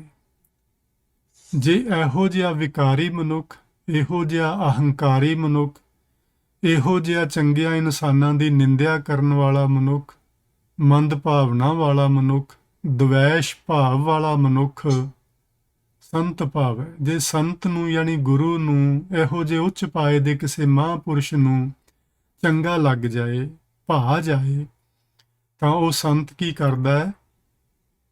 ਲੈ ਮਿਲਾਏ, ਉਸ ਨੂੰ ਆਪਣੀ ਸੰਗਤ ਵਿੱਚ ਮਿਲਾ ਲੈਂਦਾ ਹੈ। ਤੇ ਸੰਗਤ ਵਿੱਚ ਆਉਣ ਦੇ ਨਾਲ ਫਿਰ ਕੋਈ ਜਿਹੜੇ ਮਨੁੱਖ ਵਿੱਚ ਔਗਣ ਹੁੰਦੇ ਨੇ, ਹੌਲੀ ਹੌਲੀ ਫਿਰ ਉਹ ਨਿਕਲਣਾ ਸ਼ੁਰੂ ਹੋ ਜਾਂਦੇ ਨੇ ਤੇ ਉਹਦੀ ਜਗ੍ਹਾ ਫਿਰ ਗੁਣ ਆ ਜਾਂਦੇ ਨੇ। ਗੁਰੂ ਸਾਹਿਬ ਨੇ ਲਿਖਿਆ ਕਿ ਜਦੋਂ ਕੋਈ ਬੰਦਾ ਸਾਧੂਆਂ ਦੀ ਸੰਗਤ ਵਿੱਚ ਆ ਜਾਏ, ਤੇ ਸਾਧੂ ਇਹੋ ਜਿਹੇ ਕਿਰਪਾ ਦੇ ਘਰ ਹੁੰਦੇ ਨੇ, ਸਾਧ ਕਿਰਪਾਲ, ਕਿਰਪਾ ਦੇ ਘਰ ਹੁੰਦੇ ਨੇ, ਕਿਰਪਾਲੂ ਹੁੰਦੇ ਨੇ, ਉਹਨਾਂ ਦੀ ਸੰਗਤ ਵਿੱਚ ਆਉਣ ਕਰਕੇ ਦੁਰਮਤ ਹਰੀ, ਜਿਹੜੀ ਬੰਦੇ ਵਿੱਚ ਮਾੜੀ ਮੱਤ ਹੁੰਦੀ ਨੇ, ਜਿਹੜੀ ਪਹਿਲਾਂ ਸੀ ਉਹ ਹਰ ਬੰਦੇ ਦੀ ਨਿੰਦਿਆ ਕਰਦਾ ਫਿਰਦਾ ਸੀ, ਉਹ ਮਾੜੀ ਮੱਤ ਹਰੀ ਜਾਂਦੀ ਹੈ, ਭਾਵ ਦੂਰ ਹੋ ਜਾਂਦੀ, ਉਹ ਮਾੜੀ ਮੱਤ ਨਸ਼ਟ ਹੋ ਜਾਂਦੀ ਹੈ। ਤੇ ਸਾਧੂਆਂ ਦੀ ਸੰਗਤ ਵਿੱਚ ਆ ਕੇ ਸੇਵਾ ਕਰੀ, ਬੰਦਾ ਸੇਵਾ ਕਰਨ ਲੱਗ ਪੈਂਦਾ ਹੈ ਤੇ ਬੰਦੇ ਦੀ ਮਾੜੀ ਮੱਤ ਜਿਹੜੀ ਨਸ਼ਟ ਹੋ ਜਾਂਦੀ। ਕਦੋਂ ਹੁੰਦੀ ਹੈ? ਜਦੋਂ ਭੇਟੇ ਸਾਧ ਕਿਰਪਾਲ, ਜਦੋਂ ਕਿਰਪਾ ਦੇ ਸਾਗਰ, ਕਿਰਪਾ ਦੇ ਘਰ ਕਿਸੇ ਸਾਧੂ ਗੁਰੂ ਨੂੰ ਉਹ ਬੰਦਾ ਮਿਲ ਪੈਂਦਾ। ਨਾਨਕ ਪ੍ਰਭ ਸਿਉ ਮਿਲ ਰਹੇ ਬਿਨਸੇ ਸਗਲ ਜੰਜਾਲ, ਜਿਹੜਾ ਸਾਧੂਆਂ ਦੀ ਸੰਗਤ ਵਿੱਚ ਆ ਜਾਏ, ਉਹਦੇ ਫਿਰ ਸਾਰੇ ਜੰਜਾਲ ਜਿਹੜੇ ਨੇ ਉਹ ਬਿਨਸ ਜਾਂਦੇ ਨੇ ਤੇ ਉਹ ਫਿਰ ਪ੍ਰਭੂ ਨਾਲ ਅਖੀਰ ਮਿਲ ਜਾਂਦਾ ਹੈ। ਇਹ ਜੀ ਸੰਤ ਦੀ ਕਿਰਪਾ ਜੇ ਸਾਰੀ, ਇਹ ਸਾਰੀ ਸੰਤਾਂ ਦੀ, ਗੁਰੂਆਂ ਦੀ ਕਿਰਪਾ ਏ। ਗੁਰੂਆਂ ਦੀ ਸੰਗਤ ਵਿੱਚ ਕਿਹੋ ਜਿਹੇ ਲੋਕ ਆਏ ਨੇ ਜਿਨ੍ਹਾਂ ਦਾ ਗੁਰੂਆਂ ਦੀ ਸੰਗਤ ਵਿੱਚ ਆਉਣ ਕਰਕੇ ਭਲਾ ਹੋਇਆ। ਆਪਾਂ ਬਹੁਤ ਸਾਰੇ ਨਾਂ ਗਿਣ ਸਕਦੇ ਹਾਂ, ਲੇਕਿਨ ਜੇ ਤੁਸੀਂ 2-4 ਜਿਹੜੇ ਇਤਿਹਾਸ ਵਿੱਚ ਬੜੇ ਉੱਭਰ ਕੇ ਨਾਂ ਸਾਹਮਣੇ ਆਏ ਨੇ, ਉਹਨਾਂ ਵਿੱਚੋਂ ਕੌਡਾ ਭੀਲ, ਜਿਹੜਾ ਬੰਦਿਆਂ ਦਾ ਮਾਸ ਖਾਂਦਾ ਸੀ, ਬੰਦਿਆਂ ਨੂੰ ਮਾਰ ਕੇ ਜੀ ਉਹਨਾਂ ਨੂੰ ਤੇਲ ਦੇ ਕੜਾਹੇ 'ਚ ਤਲ ਕੇ ਨਾ ਉਹਨੂੰ ਖਾਂਦਾ ਹੁੰਦਾ ਸੀ। ਜਿਵੇਂ ਪਕੌੜੇ ਨਹੀਂ ਆਪਾਂ ਬਣਾਉਂਦੇ ਤਲ ਕੇ, ਇਸ ਤਰ੍ਹਾਂ ਉਹ ਬੰਦਿਆਂ ਦੇ ਮਾਸ ਦੇ ਪਕੌੜੇ ਬਣਾਉਂਦਾ ਸੀ ਤੇ ਉਹ ਖਾਂਦਾ ਹੁੰਦਾ ਸੀ। ਉਹ ਕੌਡਾ ਭੀਲ ਸੀ ਜਾਤੀ ਦਾ, ਉਹਨੂੰ ਰਾਖਸ਼ ਆਖਣ ਲੱਗ ਪਏ ਉਹਦੇ ਇਹਨਾਂ ਕਰਮਾਂ ਕਰਕੇ, ਕਿ ਉਹਦੇ ਮਾੜੇ ਕਰਮ ਨੇ, ਇਸ ਲਈ ਉਹਨੂੰ ਰਾਖਸ਼ ਆਖਣ ਲੱਗ ਪਏ। ਉਂਝ ਕੋਈ ਇਸ ਤਰ੍ਹਾਂ ਦਾ ਰਾਖਸ਼ ਨਹੀਂ ਵੀ ਉਹਦੇ ਸਿਰ ਤੇ ਕੋਈ ਸਿੰਘ ਉੱਗੇ ਸੀ ਤੇ ਇਸ ਤਰ੍ਹਾਂ ਦਾ ਸੀ, ਉਹ ਨਹੀਂ ਸੀ, ਬੰਦਾ ਹੀ ਸੀ, ਭੀਲ ਜਾਤੀ ਦਾ ਸੀ, ਲੇਕਿਨ ਉਹਦੇ ਕਰਮ ਇੰਨੇ ਘਟੀਆ ਸਨ, ਇਸ ਕਰਕੇ ਉਸਨੂੰ ਰਾਖਸ਼ ਲੋਕ ਆਖਣ ਲੱਗ ਪਏ ਸਨ। ਤੇ ਜੇ ਗੁਰੂ ਨਾਨਕ ਸਾਹਿਬ ਦੀ ਸੰਗਤ ਮਿਲੀ ਤੇ ਬਹੁਤਾ ਚਿਰ ਨਹੀਂ ਲੱਗਾ ਜੀ, ਉਹ 2 ਘੜੀਆਂ ਗੁਰੂ ਨਾਨਕ ਸਾਹਿਬ ਕੋਲ ਬੈਠਾ, ਉਹਨਾਂ ਨੇ ਕੋਈ ਗੱਲ ਸਮਝਾ ਦਿੱਤੀ ਵੀ ਇਹ ਤੂੰ ਕਰਦਾ ਕੀ ਪਿਆ ਹੈ, ਇਹ ਪੇਟ ਪੂਰਤੀ ਤੇ ਹੋਰ ਢੰਗ ਨਾਲ ਵੀ ਹੋ ਸਕਦੀ ਹੈ, ਤੂੰ ਇੰਨੀਆਂ ਚੰਗੀਆਂ ਜਾਨਾਂ ਲੈ ਰਿਹਾ ਕਾਹਦੇ ਲਈ। ਇਸੇ ਤਰ੍ਹਾਂ ਸ਼ੇਖ ਸੱਜਣ, ਜਿਹੜਾ ਰੋਜ਼ ਜੀਆਂ ਦਾ ਕਤਲ ਕਰਦਾ ਸੀ ਚੰਦ ਕੌਡੀਆਂ ਬਦਲੇ। ਫਿਰ ਇੱਕ ਨਾ ਉਹ ਜਾਦੂਗਰਨੀ ਹੋਈ ਹੈ ਜੀ ਉਧਰ ਦੀ, ਬੰਗਾਲ ਵਾਲੇ ਪਾਸੇ ਦੀ ਨਾ, ਨੂਰ ਜਹਾਂ ਉਹਦਾ ਨਾਂ ਸੀ। ਉਹ ਵੀ ਇਹੋ ਜਿਹੀ ਕੰਮ ਕਰਦੀ ਸੀ, ਲੋਕਾਂ ਉੱਤੇ ਇਹੋ ਜਿਹੇ ਜਾਦੂ ਉਹਨੇ ਸਿੱਖੇ ਹੋਏ ਸਨ। ਫਿਰ ਉਹ ਆਪਣੇ ਵੱਸ ਵਿੱਚ ਕਰਕੇ ਕਿਸੇ ਓਪਰੇ ਬੰਦੇ ਨੂੰ, ਜਿਹੜਾ ਕਿਤੋਂ ਬਾਹਰੋਂ ਦੂਜੀ ਸਟੇਟ ਤੋਂ ਆਇਆ ਹੋਵੇ ਉਹਨਾਂ ਦੇ ਸ਼ਹਿਰ ਵਿੱਚ, ਉਸ ਦੇ ਉੱਤੇ ਜਾਦੂ ਆਪਣਾ ਚਲਾਉਣਾ, ਉਸ ਨੂੰ ਆਪਣੇ ਵੱਸ ਵਿੱਚ ਕਰ ਲੈਣਾ ਤੇ ਫਿਰ ਉਹਦੀ ਅਯੋਗ ਵਰਤੋਂ ਕਰਨੀ ਉਸ ਬੰਦੇ ਦੀ ਕਿਸੇ ਵੀ ਤਰ੍ਹਾਂ ਨਾਲ। ਇਹ ਉਹਦਾ ਵੀ ਕਰਮ ਸੀ ਤੇ ਗੁਰੂ ਨਾਨਕ ਸਾਹਿਬ ਉਹਨੂੰ ਵੀ ਮਿਲੇ ਸਨ। ਸੋ ਇਹੋ ਜਿਹੇ ਕੁਝ ਵਿਅਕਤੀ ਨੇ, ਜਿਵੇਂ ਭੂਮੀਆ ਚੋਰ ਹੋ ਗਿਆ। ਸੋ ਕਿੰਨੇ ਲੋਕ ਨੇ, ਜਿਹੜਾ ਉਹ ਜਿੱਥੇ ਆਪਾਂ ਪੰਜਾ ਸਾਹਿਬ ਵਾਲਾ ਸੀ, ਉਹ ਵਲੀ ਕੰਧਾਰੀ, ਕਿੱਡਾ ਹੰਕਾਰੀ ਬੰਦਾ ਸੀ ਕਿ ਤੇਰੇ ਤੋਂ ਪਾਣੀ ਦੀ ਘੁੱਟ ਮੰਗੀ, ਪਾਣੀ ਨਹੀਂ ਦਿੱਤਾ ਤੇ ਪੱਥਰ ਏਡਾ ਵੱਡਾ ਰੇੜਿਆ ਉੱਤੋਂ ਵੀ ਥੱਲੇ ਆ ਕੇ ਮਰ ਜਾਣੇ। ਤੂੰ ਪਾਣੀ ਦੀ ਘੁੱਟ ਦੇ ਦੇ, ਏਡਾ ਵੱਡਾ ਪੱਥਰ ਰੇੜਨ ਲੱਗਾ ਹੈ ਤੂੰ। ਹੰਕਾਰ। ਮਤਲਬ ਇਹੋ ਜਿਹੇ ਬੰਦੇ ਵੀ ਜੇ ਗੁਰੂ ਦੀ ਸੰਗਤ ਵਿੱਚ ਆ ਜਾਣ ਤੇ ਗੁਰੂ ਕਿਰਪਾ ਦਾ ਸਾਗਰ ਹੁੰਦਾ ਹੈ, ਗੁਰੂ ਕਿਰਪਾ ਦਾ ਘਰ ਹੁੰਦਾ ਹੈ, ਉਹਦੇ ਕੋਲੇ ਸਮਰੱਥਾ ਹੁੰਦੀ ਏ ਕਿ ਉਹਦੀ ਸ਼ਰਨ ਵਿੱਚ ਕਿਸੇ ਵੀ ਆਏ ਬੰਦੇ ਨੂੰ ਉਹ ਉਸ ਆਪਣੀ ਸੰਗਤ ਵਿੱਚ ਮਿਲਾ ਕੇ ਉਹਦੇ ਕੀਤੇ ਹੋਏ ਕਰਮ ਜਿਹੜੇ ਨੇ ਪਿਛਲੇ, ਗੁਰੂ ਮਿਹਰ ਕਰਕੇ ਨਸ਼ਟ ਕਰ ਦਿੰਦਾ ਹੈ ਤੇ ਅੱਗੋਂ ਉਹਨੂੰ ਸਤ ਸੰਗਤ ਨਾਲ ਰਲਾਵੇ, ਸਤ ਸੰਗਤ ਵਿੱਚ ਰਲਾ ਲੈਂਦਾ ਹੈ। ਜਦੋਂ ਕੋਈ ਬੰਦਾ ਇਹੋ ਜਿਹਾ ਮਾੜੇ ਕਰਮਾਂ ਵਾਲਾ ਸੰਗਤ ਵਿੱਚ ਮਿਲ ਜਾਏ ਤੇ ਉਹਦੇ ਸਾਰੇ ਜੰਜਾਲ ਬਿਨਸ ਜਾਂਦੇ ਨੇ, ਯਾਨੀ ਮਾੜੇ ਕਰਮ ਬਿਨਸ ਜਾਂਦੇ ਨੇ, ਪ੍ਰਭ ਸਿਓ ਮਿਲ ਰਹੇ, ਫਿਰ ਉਹ ਪ੍ਰਭੂ ਦੇ ਨਾਲ ਮਿਲਿਆ ਰਹਿੰਦਾ ਹਰ ਵਕਤ, ਫਿਰ ਉਹ ਰੱਬ ਦੇ ਨਾਂ ਦਾ ਸਿਮਰਨ ਕਰਦਾ ਰਹਿੰਦਾ। ਸੋ ਇਹ ਸਾਧੂਆਂ ਦੀ, ਸੰਤਾਂ ਦੀ ਮਹਿਮਾ ਹੈ ਜੀ। ਇਹ ਗੁਰੂ ਦੀ ਮਹਿਮਾ ਆਖ ਲਈਏ, ਇਹ ਗੁਰੂ ਦੀ ਮਹਿਮਾ ਹੈ ਕਿ ਕਿਸੇ ਮੇਰੇ ਜਿਹੇ ਮੂਰਖ ਬੰਦੇ ਨੂੰ ਫੜ ਕੇ ਵੀ ਉਹ ਇਸ ਪਾਸੇ ਨੂੰ ਤੋਰ ਸਕਦੇ ਨੇ, ਚੱਲ ਪਈ ਸਿਮਰਨ ਕਰ, ਸੇਵਾ ਕਰ। ਨਹੀਂ ਤੇ ਮੈਂ ਬੜਾ ਚਿਰ ਪਹਿਲਾਂ ਦਾ ਮਰ ਖੱਪ ਗਿਆ ਹੁੰਦਾ, ਜਿਹੋ ਜਿਹੇ ਮੇਰੇ ਕਰਮ ਸਨ। ਸੋ ਇਹ ਸਾਧੂਆਂ ਦੀ ਕਿਰਪਾ ਹੈ ਜੀ, ਇਹ ਸਾਰੀ ਸਾਧੂਆਂ ਦੀ, ਗੁਰੂਆਂ ਦੀ ਕਿਰਪਾ ਹੈ। ਸੋ ਗੁਰੂ ਸਾਹਿਬ ਨੇ ਅੱਗੇ ਨਾ ਇੱਕ ਬਚਨ ਲਿਖਿਆ ਜੀ, ਸਾਡੇ ਸਾਰਿਆਂ ਦੇ ਸਮਝਣ ਗੋਚਰਾ ਹੈ। ਵੈਸੇ ਗੁਰੂ ਮਹਾਰਾਜ ਦੇ ਸਾਰੇ ਹੀ ਬਚਨ ਸਮਝਣ ਗੋਚਰੇ ਨੇ। ਉਹ ਕਹਿੰਦੇ ਨੇ ਜਿਹੜਾ ਨਿੰਦਕ ਬੰਦਾ ਹੁੰਦਾ ਹੈ ਉਹ ਅਨਹੋਂਦਾ ਭਾਰ ਆਪਣੇ ਸਿਰ ਉੱਤੇ ਚੁੱਕਦਾ ਹੈ। ਤੇ ਉਹ ਹੁੰਦਾ ਕਿਹੋ ਜਿਹਾ, ਵੇਖੋ ਇੱਥੇ ਲਿਖਿਆ, ਚੋਰ, ਜਾਰ, ਜੁਆਰ ਤੇ ਬੁਰਾ, ਇਹਨਾਂ ਨਾਲੋਂ ਮਾੜਾ ਹੁੰਦਾ ਹੈ ਨਿੰਦਕ ਬੰਦਾ। ਚੋਰ ਚੋਰੀ ਕਰਨ ਵਾਲੇ, ਜਾਰ ਦਾ ਮਤਲਬ ਹੁੰਦਾ ਹੈ ਯਾਰ, ਜਾਣੀ ਜਿਹੜੇ ਵਿਭਚਾਰੀ ਲੋਕ ਹੁੰਦੇ ਨੇ ਉਹਨਾਂ ਵਾਸਤੇ ਇਹ ਸ਼ਬਦ ਵਰਤਿਆ। ਉਂਝ ਯਾਰ ਜਿਹੜਾ ਇਹ ਦੋਸਤ ਨੂੰ ਵੀ ਕਹਿੰਦੇ ਨੇ, ਲੇਕਿਨ ਇੱਥੇ ਚੋਰ ਜੁਆਰ ਇੱਕ ਪਾਸੇ ਦੋਵੇਂ ਸ਼ਬਦ ਨੇ, ਦੋਵੇਂ ਪਾਸੇ ਵਿੱਚ ਯਾਰ ਪਾਇਆ ਹੈ ਨਾ। ਇਹਦਾ ਮਤਲਬ ਇਹ ਮਾੜੀ ਭਾਵਨਾ ਵਾਲਾ ਬੰਦਾ ਹੈ। ਜਿਹੋ ਜਿਹੇ ਵਿਭਚਾਰੀ ਲੋਕ ਹੁੰਦੇ ਨੇ, ਬਲਾਤਕਾਰੀ ਲੋਕ ਹੁੰਦੇ ਨੇ, ਇਹੋ ਜਿਹਾਂ ਲੋਕਾਂ ਨੂੰ ਜਾਰ ਆਖਦੇ ਨੇ। ਚੋਰ, ਜਾਰ ਤੇ ਜੁਆਰ ਮੈਨੇ ਜੂਆ ਖੇਡਣ ਵਾਲਾ ਤੇ ਬੁਰਾ, ਇਹਨਾਂ ਤੋਂ ਵੀ ਮਾੜਾ ਹੁੰਦਾ ਜੇ ਨਿੰਦਿਆ ਕਰਨ ਵਾਲਾ। ਇਹ ਕੋਈ ਚੰਗੇ ਨਹੀਂ ਹਨ, ਚੋਰ, ਯਾਰ, ਜੁਆਰ, ਇਹ ਕੋਈ ਚੰਗੇ ਲੋਕ ਨਹੀਂ ਹਨ।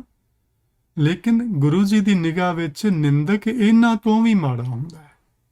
ਅਨਹੋਂਦਾ ਭਾਰ ਨਿੰਦਕ ਸਿਰ ਧਰਾ, ਨਿੰਦਕ ਆਪਣੇ ਸਿਰ ਉੱਤੇ ਅਨਹੋਂਦਾ ਹੀ ਲੋਕਾਂ ਦਾ ਭਾਰ ਚੁੱਕੀ ਜਾਂਦਾ ਹੈ ਤੇ ਭਾਰ ਇੰਨਾ ਸਿਰ ਤੇ ਪੈ ਜਾਂਦਾ ਹੈ ਕਿ ਜੇ ਹੁਣ ਤੁਸੀਂ ਦਰਿਆ ਜਾਂ ਸਮੁੰਦਰ ਜਾਂ ਸਾਗਰ ਪਾਰ ਕਰਨਾ ਹੋਵੇ ਤੇ ਜੇ ਖਾਲੀ ਹੱਥ ਹੋਣ ਤੇ ਸੋਚਿਆ ਜਾ ਸਕਦਾ ਵੀ ਖੋਰੇ ਬੰਦਾ ਤਰ ਕੇ ਜਾਂ ਕਿਸੇ ਢੰਗ ਨਾਲੇ ਪਾਰ ਕਰ ਲੇਗਾ ਨਦੀ ਨਾਲਾ ਕੋਈ।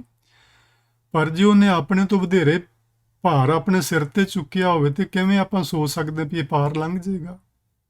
ਜਿੰਨੇ ਨਿੰਦਿਆ ਦੀ ਪੋਟਲੀ ਗਲ 'ਚ ਪਾਈ ਹੋਵੇ, ਪਾਪਾਂ ਵਿਕਾਰਾਂ ਦੇ ਪਾਪਾਂ ਦੀ ਪੰਡ ਸਿਰ ਤੇ ਰੱਖੀ ਹੋਈ ਹੋਵੇ, ਉਹ ਕਿਵੇਂ ਪਾਰ ਲੰਘੇਗਾ? ਉਹ ਨਹੀਂ ਲੰਘ ਸਕੇਗਾ। ਸੋ ਗੁਰੂ ਮਹਾਰਾਜ ਸਾਨੂੰ ਇਹ ਸਮਝਾਉਣਾ ਚਾਹ ਰਹੇ ਨੇ ਕਿ ਭਾਈ ਇਹ ਨਿੰਦਿਆ ਕਰਨੀ ਇੰਨੀ ਮਾੜੀ ਗੱਲ ਏ, ਸੋ ਇਹ ਸਾਨੂੰ ਕਦੀ ਵੀ ਤੇ ਕਿਸੇ ਨੂੰ ਵੀ ਨਹੀਂ ਕਰਨੀ ਚਾਹੀਦੀ। ਇਸ ਤੋਂ ਹਮੇਸ਼ਾ ਬਚਣਾ ਚਾਹੀਦਾ ਹੈ। ਮੈਂ ਪਿਛਲੀ ਵਾਰੀ ਵੀ ਤੁਹਾਨੂੰ ਦੱਸਿਆ ਸੀ ਕਿ ਆਪਾਂ ਕੋਸ਼ਿਸ਼ ਕਰੀਏ, ਮੈਂ ਵੀ ਕਰਨਾ ਵਾ ਪਿਆ ਤੇ ਤੁਸੀਂ ਵੀ ਜ਼ਰੂਰ ਕਰਨਾ, ਕਿ ਕਿਸੇ ਦੀ ਆਪਾਂ ਕਦੀ ਭੁੱਲ ਕੇ ਵੀ ਨਿੰਦਿਆ ਨਾ ਕਰੀਏ। ਜੇ ਕੋਈ ਕਰੇ ਵੀ ਤੇ ਬਈ ਉਹਨੂੰ ਹੱਥ ਜੋੜ ਕੇ ਨਿਮਰਤਾ ਨਾਲ, ਸਹਿਜ ਨਾਲ ਇਹ ਗੱਲ ਆਖ ਦੇਣੀ ਚਾਹੀਦੀ ਹੈ ਕਿ ਵੀਰ ਜਾਂ ਭੈਣ ਵੀ ਤੂੰ ਇਹ ਗੱਲ ਕਿਸੇ ਹੋਰ ਨਾ ਕਰ ਲਈ, ਮੇਰੇ ਨਾਲ ਤੂੰ ਕੋਈ ਆਪਣੀ ਗੱਲ ਕਰ ਲਾ। ਆਪਾਂ ਉਹ ਗੱਲ ਕੋਈ ਸਾਂਝੀ ਕਰ ਲੈਂਦੇ ਹਾਂ ਜਿਹੜੀ ਤੀਜੇ ਬੰਦੇ ਦੀ ਗੱਲ ਕਰਨੀ ਉਹ ਤੂੰ ਕਿਸੇ ਹੋਰ ਨਾਲ ਜਾ ਕੇ ਕਰ ਲਾ। ਮੇਰੇ ਕੋਲ ਇੰਨਾ ਸਮਾਂ ਨਹੀਂ ਕਿ ਮੈਂ ਇਹੋ ਜਿਹੀਆਂ ਗੱਲਾਂ ਸੁਣ ਸਕਾਂ। ਸੋ ਇਹ ਆਪਾਂ ਸਾਰਿਆਂ ਨੇ, ਮੈਂ ਵੀ, ਤੁਸੀਂ ਵੀ, ਜਾਂ ਜਿੰਨੇ ਵੀ ਭੈਣ ਭਰਾ ਬਾਅਦ ਵਿੱਚ ਵੀ ਸੁਣਨਗੇ, ਆਪਾਂ ਨੂੰ ਚਾਹੀਦਾ ਕਿ ਆਪਾਂ ਇਸ ਗੱਲ ਵੱਲ ਪੂਰਾ ਧਿਆਨ ਦਈਏ ਕਿ ਕਦੀ ਵੀ ਕਿਸੇ ਦੀ ਆਪਾਂ ਨਿੰਦਿਆ ਨਹੀਂ ਕਰਨੀ। ਸੋ ਇਸ ਬੰਦ ਨੰਬਰ 4 ਵਿੱਚ ਗੁਰੂ ਜੀ ਨੇ ਇਹ 5-4 ਚੀਜ਼ਾਂ ਸਾਡੇ ਸਾਹਮਣੇ ਲਿਆਂਦੀਆਂ ਨੇ ਕਿ ਜਿਹੜਾ ਨਿੰਦਿਆ ਕਰਨ ਵਾਲਾ ਪੁਰਸ਼ ਹੁੰਦਾ ਹੈ ਉਹਦਾ ਮਨ ਮੈਲਾ ਹੋ ਜਾਂਦਾ, ਉਹ ਕਿਸੇ ਤਰ੍ਹਾਂ ਵੀ ਪਵਿੱਤਰ ਨਹੀਂ ਹੋ ਸਕਦਾ, ਤੇ ਇਹੋ ਜਿਹਾ ਬੰਦਾ ਕਿਸੇ ਦਾ ਸੱਜਣ ਮਿੱਤਰ ਵੀ ਨਹੀਂ ਹੋ ਸਕਦਾ। ਇਹੋ ਜਿਹੇ ਬੰਦੇ ਤੋਂ ਬਚ ਕੇ ਹੀ ਰਹਿਣਾ ਚਾਹੀਦਾ। ਉਹ ਕਦੀ ਵੀ ਦਾ ਲੱਗੇਗਾ ਤੇ ਉਹ ਸਾਨੂੰ ਵੀ ਗਲਤ ਇਸਤੇਮਾਲ ਕਰਨ ਦੀ ਕੋਸ਼ਿਸ਼ ਕਰੇਗਾ। ਇਹੋ ਜਿਹੇ ਬੰਦੇ ਨੂੰ ਆਪਣੇ ਕੀਤੇ ਕਰਮਾਂ ਦੀ ਸਜ਼ਾ ਮਿਲਦੀ ਹੈ। ਸਜ਼ਾ ਕੀ ਹੈ ਕਿ ਉਹ ਸਾਰੇ ਲੋਕ ਉਹਦਾ ਸਾਥ ਛੱਡ ਜਾਂਦੇ ਨੇ। ਇਹੀ ਉਹਦੇ ਵਾਸਤੇ ਸਜ਼ਾ ਹੈ। ਉਹ ਹੰਕਾਰ ਵਿੱਚ ਗਰਸਿਆ ਰਹਿੰਦਾ ਹੈ ਤੇ ਸਦਾ ਮੰਦੇ ਕਰਮ ਕਰਦਾ ਰਹਿੰਦਾ ਹੈ। ਨਿੰਦਿਆ ਕਰਨ ਵਾਲਾ ਮਨੁੱਖ 84 ਲੱਖ ਦੇ ਗੇੜ ਵਿੱਚ ਪਿਆ ਰਹਿੰਦਾ, ਯਾਨੀ ਜੰਮਦਾ ਮਰਦਾ ਰਹਿੰਦਾ ਹੈ ਤੇ ਸੁੱਖਾਂ ਤੋਂ ਵਾਂਝਾ ਰਹਿੰਦਾ ਹੈ। ਉਹਨੂੰ ਭਾਵੇਂ ਸਰੀਰਕ ਸੁੱਖ ਹੋਣ ਵੀ, ਲੇਕਿਨ ਜੇ ਰਾਤ ਨੂੰ ਚੱਜ ਨਾਲ ਨੀਂਦ ਹੀ ਨਹੀਂ ਆਉਂਦੀ ਵਿਕਾਰਾਂ ਦੇ ਕਾਰਨ, ਕਿਹਦੀ ਨਿੰਦਿਆ ਕਰਕੇ ਆਇਆ ਹੈ, ਸਾਰੀ ਰਾਤ ਫਿਰ ਉਹੀ ਗੱਲਾਂ ਮਨ 'ਚ ਚੱਲੀ ਜਾਣਗੀਆਂ ਤੇ ਕਾਹਦੇ ਸੁੱਖ ਹੋਏ। ਫਿਰ ਉਹਨੂੰ ਕਿਸੇ ਦਾ ਕੋਈ ਸਹਾਰਾ ਨਹੀਂ ਮਿਲਦਾ। ਇਸ ਤਰ੍ਹਾਂ ਦੀ ਜ਼ਿੰਦਗੀ ਨਿੰਦਕ ਪੁਰਸ਼ ਦੀ ਬਣ ਜਾਂਦੀ ਏ। ਪਰ ਗੁਰੂ ਜੀ ਨੇ ਅਖੀਰ ਵਿੱਚ ਇਹੋ ਜਿਹੇ ਪੁਰਸ਼ ਨੂੰ ਵੀ ਆਸ ਬਣਾਈ ਏ ਕਿ ਐਸਾ ਨਹੀਂ ਗੁਰੂ ਜੀ ਕਹਿ ਰਹੇ ਕਿ ਤੂੰ ਹਰ ਹਾਲਤ ਵਿੱਚ ਡੁੱਬੇਂਗਾ ਹੀ ਡੁੱਬੇਂਗਾ, ਸਗੋਂ ਇੱਕ ਆਸ ਬਣਾ ਰਹੇ ਨੇ ਕਿ ਜੇ ਤੂੰ ਪਈ ਕਿਸੇ ਗੁਰੂ ਮਹਾਂਪੁਰਸ਼ ਦੀ ਸੰਗਤ ਵਿੱਚ ਆ ਜਾਏ ਤੇ ਤੇਰਾ ਵੀ ਭਲਾ ਹੋ ਸਕਦਾ ਹੈ। ਜੇ ਸੰਤ ਚਾਹੇ ਤਾਂ ਆਪਣੇ ਨਾਲ ਉਸ ਨੂੰ ਵੀ ਮਿਲਾ ਸਕਦਾ ਹੈ, ਪਰ ਸੰਤ ਤਾਂ ਹੀ ਚਾਹੇਗਾ ਜੇ ਸੰਤ ਕੋਲ ਜਾਵਾਂਗੇ। ਹੁਣ ਘਰ ਬੈਠਿਆਂ ਥੋੜ੍ਹੀ ਸੰਤ ਚਾਹੇਗਾ। ਹੁਣ ਗੁਰੂ ਜੀ ਗੁਰਦੁਆਰੇ ਨੇ ਜਾਂ ਕੋਈ ਮਹਾਂਪੁਰਸ਼ ਆਪਣੇ ਕਿਸੇ ਸਥਾਨ 'ਤੇ ਆ, ਉਹ ਥੋੜ੍ਹੀ ਹੁਣ ਸਾਡੇ ਘਰ ਆਏਗਾ। ਉਹ ਗੁਰੂ ਨਾਨਕ ਥੋੜ੍ਹੇ ਹੋ ਗਿਆ ਸਾਰੇ ਵੀ ਲੋਕਾਂ ਦੇ ਘਰਾਂ 'ਚ ਚੱਲ ਕੇ ਜਾਣਗੇ। ਕਦੀ ਉਹ ਕੌਡੇ ਰਾਖਸ਼ ਕੋਲ ਵਿਚਾਰੇ ਜਾਂਦੇ ਨੇ ਪਏ, ਕਦੀ ਉਹ ਸੱਜਣ ਠੱਗ ਕੋਲ ਜਾਂਦੇ ਨੇ ਪਈ। ਬੰਦੇ ਬਣੋ ਯਾਰ, ਸਿਆਣੇ ਬਣੋ, ਕਿਉਂ ਮਨੁੱਖਤਾ ਦਾ ਘਾਣ ਪੈ ਕਰਦੇ ਜੇ। ਸਾਰੇ ਗੁਰੂ ਨਾਨਕ ਤੇ ਨਹੀਂ ਨਾ ਉਹ ਚੱਲੇ ਜਿਹੜੇ ਘਰ ਜਾ ਕੇ। ਤੁਸੀਂ ਜੀ ਉਹਨਾਂ ਦਾ ਪੜ੍ਹ ਕੇ ਵੇਖੋ, ਜਿਹੜੀਆਂ 4 ਉਦਾਸੀਆਂ ਨੇ, ਤਕਰੀਬਨ 60,000 ਕਿਲੋਮੀਟਰ ਉਹਨਾਂ ਨੇ ਪੈਦਲ ਸਫ਼ਰ ਕੀਤਾ ਆਪਣੀ ਜ਼ਿੰਦਗੀ ਵਿੱਚ। ਇੰਨਾ ਵੱਡਾ ਪਰਉਪਕਾਰ ਹੈ ਉਹਨਾਂ ਦਾ ਸਾਡੇ ਉੱਤੇ, ਮਨੁੱਖਤਾ ਉੱਤੇ, ਮਾਨਵਤਾ ਦੇ ਉੱਤੇ। ਔਰ ਤੁਹਾਨੂੰ ਇਹ ਤੇ ਪਤਾ ਹੀ ਵੀ ਉਦੋਂ ਕੋਈ ਸਿੱਖ ਥੋੜ੍ਹੀ ਹੁੰਦੇ ਸਨ ਵੀ ਉਹ ਸਿੱਖਾਂ ਨੂੰ ਸਿੱਧੇ ਰਾਹ ਪਾਉਣ ਜਾਂਦੇ ਸਨ। ਸਿੱਖ ਤੇ ਉਦੋਂ ਹੈ ਹੀ ਨਹੀਂ ਸਨ। ਉਦੋਂ ਮੁਸਲਮਾਨ ਤੇ ਹਿੰਦੂ ਲੋਕ ਸਨ, ਤੇ ਜਾਂ ਤੀਜੇ ਨੰਬਰ 'ਤੇ ਉਹ ਸਨ ਸਿੱਧ ਜੋਗੀ ਜਿਹੜੇ ਸਨ, ਉਹ ਲੋਕ ਸਨ। ਸੋ ਇਹ 3 ਜਿਹੜੇ ਸਮਾਜ ਨੇ ਮੁੱਖ ਰੂਪ ਵਿੱਚ ਉਸ ਖਿੱਤੇ ਵਿੱਚ ਸਨ ਜਿੱਥੇ ਗੁਰੂ ਨਾਨਕ ਸਾਹਿਬ ਸੰਸਾਰ ਵਿੱਚ ਆਏ ਸਨ। ਤੇ ਉਹ ਇਹਨਾਂ ਦੇ ਘਰਾਂ 'ਚ ਹੀ ਗਏ। ਉਹ ਮੁਸਲਮਾਨਾਂ ਦੇ ਘਰਾਂ 'ਚ ਵੀ ਗਏ, ਉਹ ਹਿੰਦੂਆਂ ਦੇ ਘਰਾਂ ਵਿੱਚ ਵੀ ਗਏ, ਉਹ ਜੋਗੀਆਂ ਤੇ ਸਿੱਧਾਂ ਦੇ ਡੇਰਿਆਂ 'ਤੇ ਵੀ ਗਏ। ਕਿੱਥੇ ਵਿਚਾਰੇ ਹਿਮਾਲਿਆ ਪਰਬਤ 'ਤੇ ਸਿੱਧ ਬੜੇ ਹੈਰਾਨ ਹੋਏ ਸਨ ਵੀ ਇੱਥੇ ਤੇ ਕੋਈ ਆ ਨਹੀਂ ਸਕਦਾ, ਤੁਸੀਂ ਕਿਵੇਂ ਆ ਗਏ? ਕੌਣ ਸ਼ਕਤ ਤੁਹੇ ਇੱਥੇ ਲਿਆਈ? ਤੇ ਗੁਰੂ ਜੀ ਕਹਿੰਦੇ ਸੀ, ਹਉ ਜਪਿਆ ਪਰਮੇਸ਼ਰੋ, ਵੀ ਮੈਂ ਤੇ ਰੱਬ ਦੇ ਆਸਰੇ ਤੁਰਿਆ ਫਿਰਦਾ, ਮੈਨੂੰ ਹੋਰ ਕਿਸੇ ਦਾ ਕੋਈ ਆਸਰਾ ਨਹੀਂ। ਇੰਨਾ ਵੱਡਾ ਸਫ਼ਰ ਕੀਤਾ, ਇੰਨੀ ਵੱਡੀ ਘਾਲ ਨਾ ਘਾਲੀ, ਉਹਨਾਂ ਅੱਗੇ ਸੱਚੀ ਸਿਰ ਝੁਕਦਾ ਹੈ। ਹੁਣ ਉਹਨਾਂ ਦਾ ਪ੍ਰਕਾਸ਼ ਦਿਵਸ ਆਉਣਾ ਹੈ ਤੇ ਸਾਨੂੰ ਸਭਨਾਂ ਨੂੰ ਚਾਹੀਦਾ ਕਿ ਅਸੀਂ ਉਹਨਾਂ ਦੇ ਪ੍ਰਤੀ ਬੜੀ ਹੀ ਮਨ ਵਿੱਚ ਸ਼ਰਧਾ ਪੈਦਾ ਕਰੀਏ, ਮਨ ਵਿੱਚ ਬਹੁਤ ਉਹਨਾਂ ਦੇ ਪ੍ਰਤੀ ਪਿਆਰ ਪੈਦਾ ਕਰੀਏ। ਇਸ ਲਈ ਕਰੀਏ ਕਿ ਉਹਨਾਂ ਨੇ ਮਾਨਵਤਾ ਦੇ ਭਲੇ ਵਾਸਤੇ ਆਪਣੀ ਸਾਰੀ ਜ਼ਿੰਦਗੀ ਲਗਾ ਦਿੱਤੀ ਤੇ ਮਾਨਵਤਾ ਦਾ ਭਲਾ ਉਹ ਲੋਚਦੇ ਰਹੇ, ਮਾਨਵਤਾ ਦਾ ਭਲਾ ਉਹ ਕਰਦੇ ਰਹੇ। ਫਿਰ ਪਹਿਲੇ ਜਾਮੇ ਤੋਂ ਬਾਅਦ ਉਹਨਾਂ ਨੇ ਹੋਰ 9 ਜਾਮੇ ਧਾਰਨ ਕੀਤੇ। ਕਿਵੇਂ ਲੋਕਾਂ ਵਾਸਤੇ ਉਹਨਾਂ ਨੇ ਸ਼ਹੀਦੀਆਂ ਦਿੱਤੀਆਂ, ਲੋਕਾਂ ਵਾਸਤੇ ਆਪਣੇ ਬੱਚੇ ਨੀਹਾਂ ਵਿੱਚ ਚਿਣਵਾ ਲਏ। ਕਿੱਡਾ ਤਸੀਹਾ ਉਹਨਾਂ ਨੇ ਨਹੀਂ ਚੱਲਿਆ। ਕਾਹਦੇ ਲਈ? ਕਿ ਇਹ ਵਿਚਾਰੇ ਭੁੱਲੇ ਭਟਕੇ ਲੋਕ ਨੇ, ਇਹ ਸਿੱਧੇ ਰਸਤੇ 'ਤੇ ਪੈ ਜਾਣ, ਸਿਆਣੇ ਬਣ ਜਾਣ, ਇਹਨਾਂ ਦੇ ਜੀਵਨ ਵਿੱਚ ਕੋਈ ਚੰਗਾ ਹੋ ਜਾਏ ਤੇ ਇਹਨਾਂ ਨੂੰ ਰੱਬ ਮਾਫ ਕਰ ਦੇਵੇ, ਰੱਬ ਇਹਨਾਂ ਨੂੰ ਬਖਸ਼ ਲਵੇ। ਇਸ ਲਈ ਸੋ ਆਪਾਂ ਸਾਰੇ ਭਾਈ ਗੁਰੂ ਨਾਨਕ ਸਾਹਿਬ ਜੀ ਦੀ ਸੰਗਤ ਕਰਦੇ ਹਾਂ, ਉਹਨਾਂ ਦੀ ਬਾਣੀ ਪੜ੍ਹਦੇ ਹਾਂ, ਵਿਚਾਰਦੇ ਹਾਂ, ਸੁਣਦੇ ਹਾਂ, ਸੁਣਾਉਂਦੇ ਵੀ ਹਾਂ। ਤੇ ਆਪਾਂ ਵੱਧ ਤੋਂ ਵੱਧ ਕੋਸ਼ਿਸ਼ ਕਰਨੀ ਆਪਣੇ ਜੀਵਨ ਵਿੱਚ ਕਿ ਅਸੀਂ ਚੰਗੇ ਗੁਣ ਧਾਰਨ ਕਰਨੇ ਨੇ ਤੇ ਅਸੀਂ ਔਗਣਾਂ ਦਾ ਜਿਹੜਾ ਨਾ ਉਹ ਤਿਆਗ ਕਰਨਾ ਹੈ। ਇਹ ਨਹੀਂ ਸੋਚਣਾ ਕਿ ਇਸ ਬੰਦੇ 'ਚ ਤੇ ਪਹਿਲਾਂ ਇਹ ਔਗਣ ਹੁੰਦੇ ਸਨ, ਇਹ ਨਹੀਂ ਸੋਚਣਾ। ਉਹ ਕਦੀ ਵੀ ਬਦਲ ਸਕਦਾ ਹੈ, ਮਨੁੱਖ ਦਾ ਸੁਭਾਅ ਕਦੀ ਵੀ ਬਦਲ ਸਕਦਾ ਹੈ, ਕਿਸੇ ਪੜਾਅ ਤੇ ਜਾ ਕੇ ਵੀ ਬਦਲ ਸਕਦਾ ਹੈ। ਉਹਨੂੰ ਕੋਈ ਠੋਕਰ ਲੱਗੇ ਉਹ ਤਾਂ ਬਦਲ ਸਕਦਾ ਹੈ, ਉਹਦਾ ਕੋਈ ਨੁਕਸਾਨ ਹੋਵੇ ਉਹ ਤਾਂ ਬਦਲ ਸਕਦਾ ਹੈ, ਉਹਨੂੰ ਕੋਈ ਚੰਗੀ ਸੰਗਤ ਮਿਲੇ ਉਹ ਤਾਂ ਬਦਲ ਸਕਦਾ ਹੈ। ਇਹ ਮਨੁੱਖ ਕਦੀ ਵੀ ਬਦਲ ਸਕਦਾ ਹੈ। ਅਸੀਂ ਕਿਸੇ ਦੇ ਔਗਣਾ ਕਰਕੇ ਉਸ ਨੂੰ ਮਾੜਾ ਕਹਿ ਕੇ ਤੇ ਪਰੇ ਨਹੀਂ ਕਰਨਾ, ਸਗੋਂ ਜੇ ਉਹ ਆਪਣੇ ਆਪ ਨੂੰ ਤਬਦੀਲ ਕਰਨਾ ਚਾਹੇ ਤੇ ਉਹਨੂੰ ਨੇੜੇ ਲਗਾਉਣਾ ਚਾਹੀਦਾ ਹੈ, ਉਹਨੂੰ ਨੇੜੇ ਲਾਉਣਾ ਚਾਹੀਦਾ ਹੈ। ਤੇ ਜੇ ਉਹਦੇ ਵਿੱਚ ਕੋਈ ਗੁਣ ਹੈ ਤੇ ਉਹ ਗੁਣ ਆਪਾਂ ਉਹਦੇ ਤੋਂ ਲੈਣਾ ਹੈ, ਤੇ ਜੇ ਆਪਣੇ 'ਚ ਔਗਣ ਹੈ ਤੇ ਆਪਾਂ ਉਸ ਔਗਣ ਦਾ ਤਿਆਗ ਕਰਨਾ ਹੈ। ਇਸ ਤਰ੍ਹਾਂ ਕਰਾਂਗੇ ਤੇ ਸਾਡਾ ਜਿਹੜਾ ਮਨੁੱਖਾ ਜੀਵਨ ਹੈ ਭਾਈ ਉਹ ਚੰਗਾ ਬਣ ਜਾਏਗਾ, ਸੁਚੱਜਾ ਬਣ ਜਾਏਗਾ ਤੇ ਆਪਾਂ ਆਪਣੇ ਜੀਵਨ ਨੂੰ ਸਫਲ ਬਣਾ ਕੇ ਇਸ ਸੰਸਾਰ ਤੋਂ ਜਾਵਾਂਗੇ। ਸੋ ਗੁਰੂ ਨਾਨਕ ਸਾਹਿਬ ਜੀ ਦੇ ਜੀਵਨ ਪ੍ਰਕਾਸ਼ ਦਿਵਸ ਦੇ ਸੰਬੰਧ ਵਿੱਚ ਆਪਾਂ ਸਾਰਿਆਂ ਨੇ ਬੜਾ ਹੀ ਪਿਆਰ ਉਹਨਾਂ ਦੇ ਪ੍ਰਤੀ ਪੈਦਾ ਕਰੀਏ, ਬੜਾ ਹੀ ਪਿਆਰ, ਰਾਤ ਦਿਨ ਉਹਨਾਂ ਨੂੰ ਯਾਦ ਕਰੀਏ। ਜਿਵੇਂ ਜਿਵੇਂ ਆਪਾਂ ਉਹਨਾਂ ਨੂੰ ਯਾਦ ਕਰਾਂਗੇ ਤਿਵੇਂ ਤਿਵੇਂ ਸਾਡਾ ਮਨ ਨਿਰਮਲ ਹੋਣਾ ਹੈ।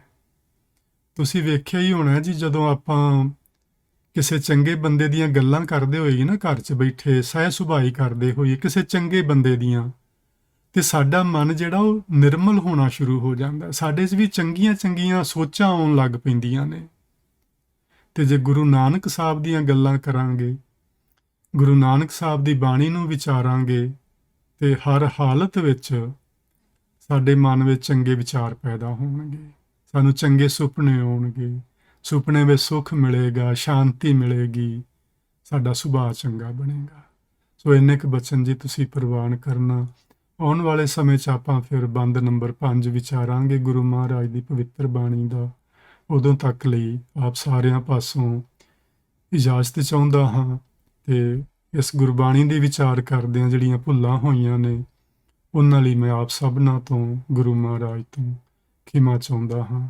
ਪਿਆਰ ਨਾਲ ਆਖੋ ਜੀ, ਵਾਹਿਗੁਰੂ ਜੀ ਕਾ ਖਾਲਸਾ, ਵਾਹਿਗੁਰੂ ਜੀ ਕੀ ਫਤਿਹ।